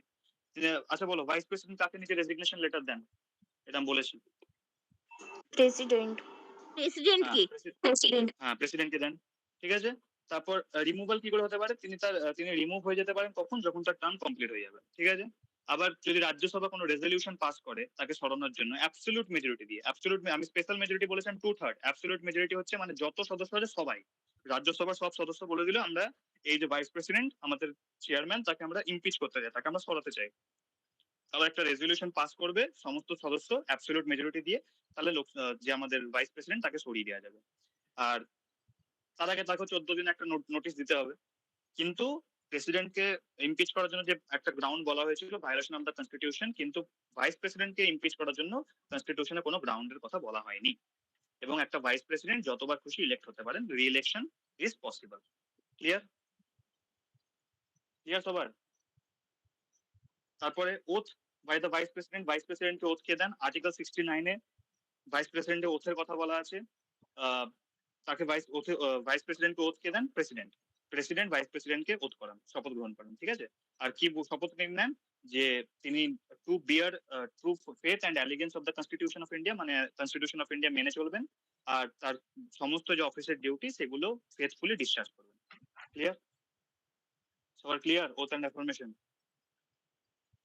Next, election dispute. মানে ভাবো যদি কোনো কারণবশত প্রেসিডেন্ট বা ভাইস প্রেসিডেন্টের ইলেকশন নিয়ে কোনো ধরনের কোনো ডিসপিউট উঠলো, সেই ডিসপিউট নিয়ে শুধুমাত্র ডিসিশন দিতে পারে সুপ্রিম কোর্ট, অন্য কারোর ডিসিশন কিন্তু মানা হবে না। সুপ্রিম কোর্টের ডিসিশন ফাইনাল যদি প্রেসিডেন্ট বা ভাইস প্রেসিডেন্টের ইলেকশন নিয়ে কোনো ধরনের কোনো ডিসপিউট অ্যারাইজ করে। বুঝতে পেরেছো? আর এমন বলা যাবে না যে ভাবো বলা হলো যে আচ্ছা প্রেসিডেন্টকে ইলেক্ট করা হয়েছিল তখন ইলেকট্রাল কলেজে যাদের সদস্য থাকার কথা তারা সবাই ছিল না, কয়েকজন আসেনি সেদিন, অমনি বলা যাবে না। যদি ইলেকট্রাল কলেজে কয়েকজন সদস্য না এসে থাকে কোনো যায় আসে না, সেই গ্রাউন্ডে প্রেসিডেন্ট বা ভাইস প্রেসিডেন্টকে কিন্তু ইম্পোজ করা যায় না, বুঝতে পেরেছো? আর এমুলমেন্টস মানে তাকে কত স্যালারি দেওয়া হয়, একজন রাজ্যসভার চেয়ারম্যানের যা স্যালারি ভাইস প্রেসিডেন্টকে সেই স্যালারি দেওয়া হয় কোনো এবং পার্লামেন্ট সেটা ডিসাইড করে দেয়, এখানে ফিক্স স্যালারির কথা বলা হয়নি, ঠিক আছে? তাহলে সবার প্রেসিডেন্ট ভাইস প্রেসিডেন্ট ক্লিয়ার? দেখো next prime minister, article 75 clause 1 এটাতে বলা হয়েছে there shall be a prime minister of India, এবং প্রাইম মিনিস্টারকে কে অ্যাপয়েন্ট করবেন? প্রেসিডেন্ট অ্যাপয়েন্ট করবেন, এবং তিনি কে হবেন? Leader of the majority party in the Lok Sabha, লোকসভার যে মেজরিটি পার্টি হবে তার যে লিডার হবে তিনি হবেন প্রাইম মিনিস্টার, ঠিক আছে? আর যখন কোনো পার্টি মেজরিটি পাবে না তখন দেখা হবে যে লার্জেস্ট যে কোয়ালিশন, যে সব থেকে বড় যে পার্টি বেরিয়ে আসবে ভোটের পর, তাকে তার যে লিডার তাকে as a prime minister choice করা হবে, ঠিক আছে? আর একটা জিনিস মনে রাখবে, প্রেসিডেন্ট হচ্ছে স্টেটের head, head of the state is president and head of the government is prime minister. কি বললাম? Head of the state is president, head of the government is prime minister. Clear সবার? Yes or no? শুনছো class না সবাই বেরিয়ে গেলে? Yes না sir না শুনছি স্যার। দেখো তারপর oath and term of office, একজন প্রেসিডেন্টকে প্রাইম মিনিস্টারকে ওথকে দেন, প্রাইম মিনিস্টারকে প্রেসিডেন্ট ওথ করান, শপথ গ্রহণ করান। তিনি কিসের ওথ নেন? অফিস অফ সিক্রেসি, মানে oath of office and secrecy, মানে তিনি নিজের সমস্ত অফিসের কাজ সমস্ত মানে কনস্টিটিউশন মেনে করবেন এবং সিক্রেসি মেনটেন করবেন, মানে এমন নয় বাইরের কাউকে গিয়ে বলে দেবেন, সিক্রেট থাকবে সমস্ত কিছু বিষয়, ঠিক আছে? আর আর্টিকেল 75 ক্লজ 2 তে বলা হলো minister shall hold office during the pleasure of the president. আমি একটা জিনিস বলি, আমরা জানি যে প্রাইম মিনিস্টারের 5 বছরের জন্য প্রাইম মিনিস্টার থাকেন, ঠিক আছে? কিন্তু কনস্টিটিউশনে প্রাইম মিনিস্টার কোনো ফিক্সড টার্ম বলা নেই, বলা আছে যতদিন পর্যন্ত তিনি প্রেসিডেন্টের প্লেজার থাকবেন, প্রেসিডেন্ট তাকে যতদিন পর্যন্ত প্রাইম মিনিস্টার মনে করবেন ততদিন পর্যন্ত তিনি as a president prime minister কাজ করবেন, ঠিক আছে? কিন্তু এমনি কোনোদিন হয়নি আজ পর্যন্ত যে প্রেসিডেন্ট কোনো প্রাইম মিনিস্টারকে সরিয়ে দিয়েছেন, এমনি আজ পর্যন্ত কোনোদিন হয়নি, ঠিক আছে? তারপর হচ্ছে duties of prime minister, prime minister কি কি ডিউটি থাকে? প্রাইম মিনিস্টার আর্টিকেল 78, এটা লিখে নাও, article 78 duties of prime minister. তো প্রাইম মিনিস্টার ডিউটি হচ্ছে তার কাছে যত ধরনের কাউন্সিল অফ মিনিস্টার যা তার কাছে সমস্ত ধরনের তথ্য থাকবে, ইনফরমেশন থাকবে, তিনি প্রেসিডেন্টকে সমস্ত কিছু জানাবেন, প্রেসিডেন্টকে সমস্ত কিছু জানিয়ে তিনি কাজ করবেন, এবং প্রেসিডেন্টের যখন তার কোনো এডেন্ট অ্যাডভাইসের দরকার হবে তিনি প্রাইম মিনিস্টারের কাছে যাবেন বা কাউন্সিল অফ মিনিস্টার্স এর কাছে যাবেন, ঠিক আছে? এবং তার প্রেসিডেন্ট যদি কোনো বিষয়ে কোনো রিকনসিডার করতে বলেন, যে এটা আরেকবার যাচাই করতে বলেন, তখন প্রাইম মিনিস্টার সেটা যাচাই করে নেবেন। এই সমস্ত কাজগুলি হচ্ছে মেন। তারপর প্রাইম মিনিস্টার হচ্ছে কাউন্সিল অফ মিনিস্টার, যত কাউন্সিল অফ মিনিস্টার থাকে তাদের হেড হচ্ছেন প্রাইম মিনিস্টার। তাহলে ক্লিয়ার? প্রাইম মিনিস্টার এইটুকুই আছে, প্রাইম মিনিস্টার কিছু নেই। Clear? Yes or no? Council of ministers বলা আছে আর্টিকেল 75 ক্লজ 1 এ কাউন্সিল অফ মিনিস্টারে বলা আছে যে the other minister shall be appointed by the president, president তাদের অ্যাপয়েন্ট করবে, প্রাইম মিনিস্টার অ্যাডভাইস নিয়ে প্রাইম মিনিস্টার বলে দেবেন যে আমার পার্টিতে এই মেম্বারকে আমি কাউন্সিল অফ মিনিস্টারের মধ্যে অ্যাড করতে চাই, তো প্রেসিডেন্ট বলবে আচ্ছা ঠিক আছে, তারপর তারা কাউন্সিল অফ মিনিস্টার হিসেবে অ্যাড হয়ে যাবেন। কাউন্সিল অফ মিনিস্টার মানে হচ্ছে একটা থাকে না প্রাইম মিনিস্টার সব থেকে দায়বদ্ধ একটা কমিউনিটি, এটা হচ্ছে টোটাল যত মেম্বারের সদস্য আছে তার মধ্যে 15% তারা হয় কাউন্সিল অফ মিনিস্টার, বুঝতে পেরেছো? কাউন্সিল অফ মিনিস্টার বুঝতে পেরেছো? Article 75 clause 1। আচ্ছা। তারপর কি বলছে? a person who is not a member of either house of parliament can also be appointed as a minister। আমি কি বললাম?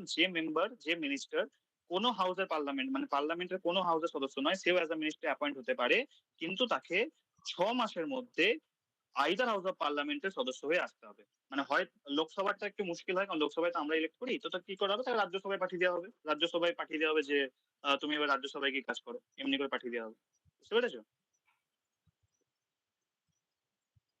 ক্লিয়ার সবার?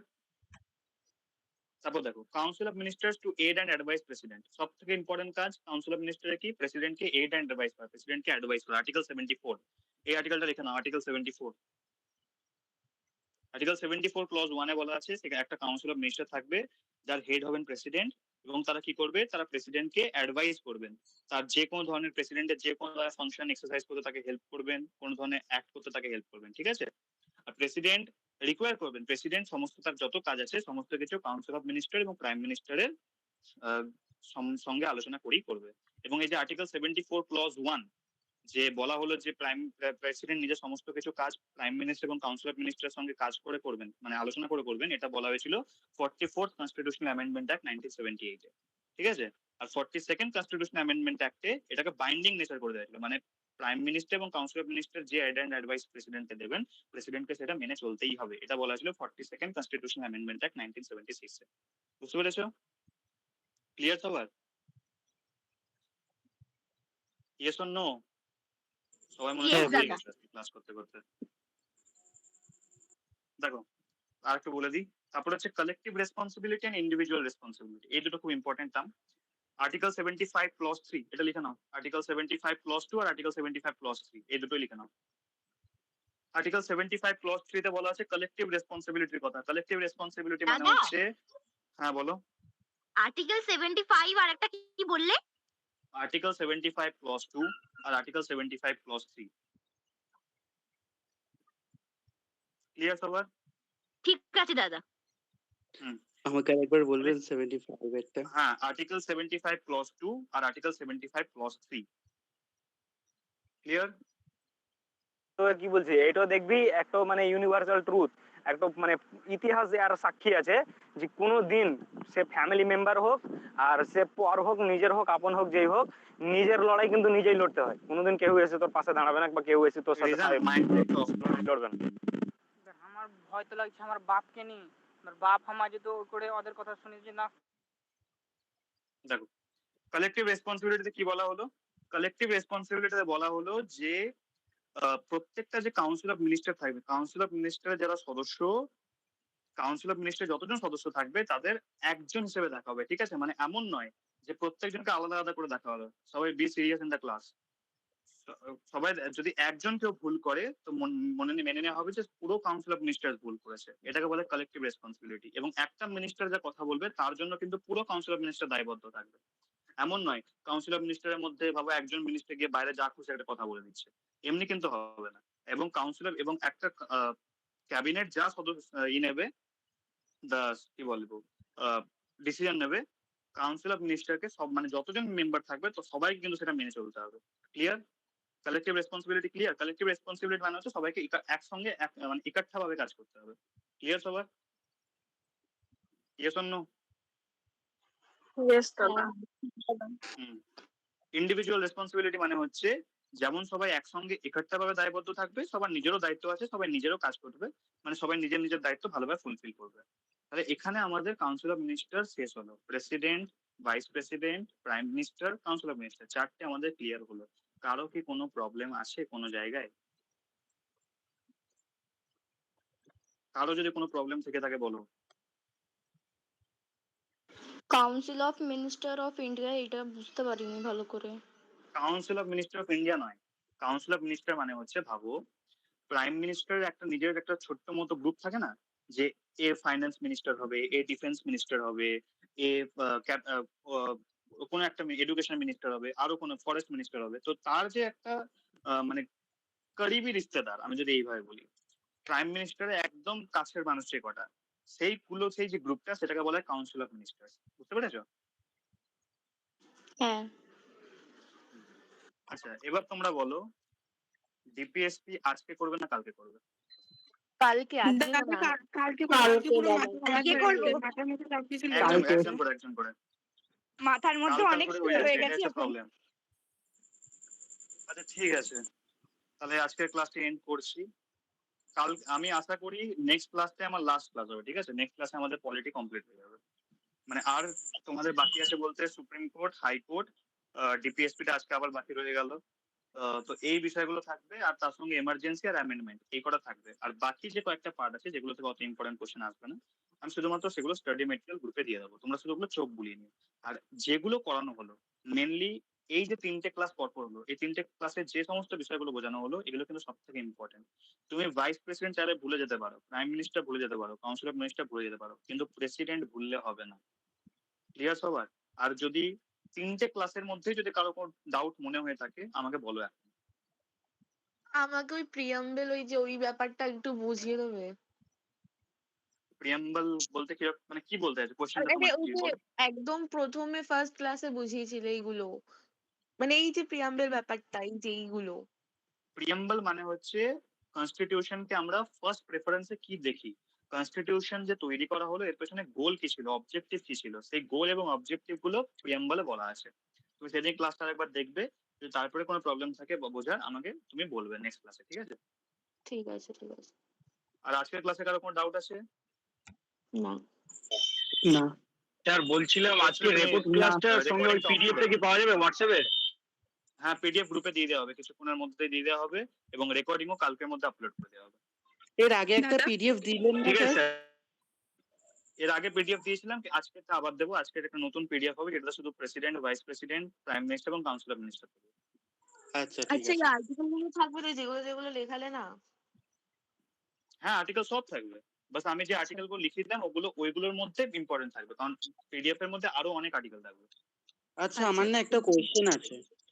হ্যাঁ বলো। হ্যাঁ আমি শুনেছি যে আমরা যে এক্সামটা দেবো এই এক্সামটাতে আর্টিকেল 1 থেকে 50-র মধ্যে হচ্ছে আর্টিকেলের কোনো কোয়েশ্চেন আসতে পারে, এটা কি সঠিক? দেখো, এটা হচ্ছে ফান্ডামেন্টাল রাইটস এবং ফান্ডামেন্টাল ডিউটি, এইগুলোর মধ্যে সব থেকে বেশি আর্টিকেল আছে। আর্টিকেল আসার সব থেকে বেশি চান্স হচ্ছে ফান্ডামেন্টাল রাইট থেকে।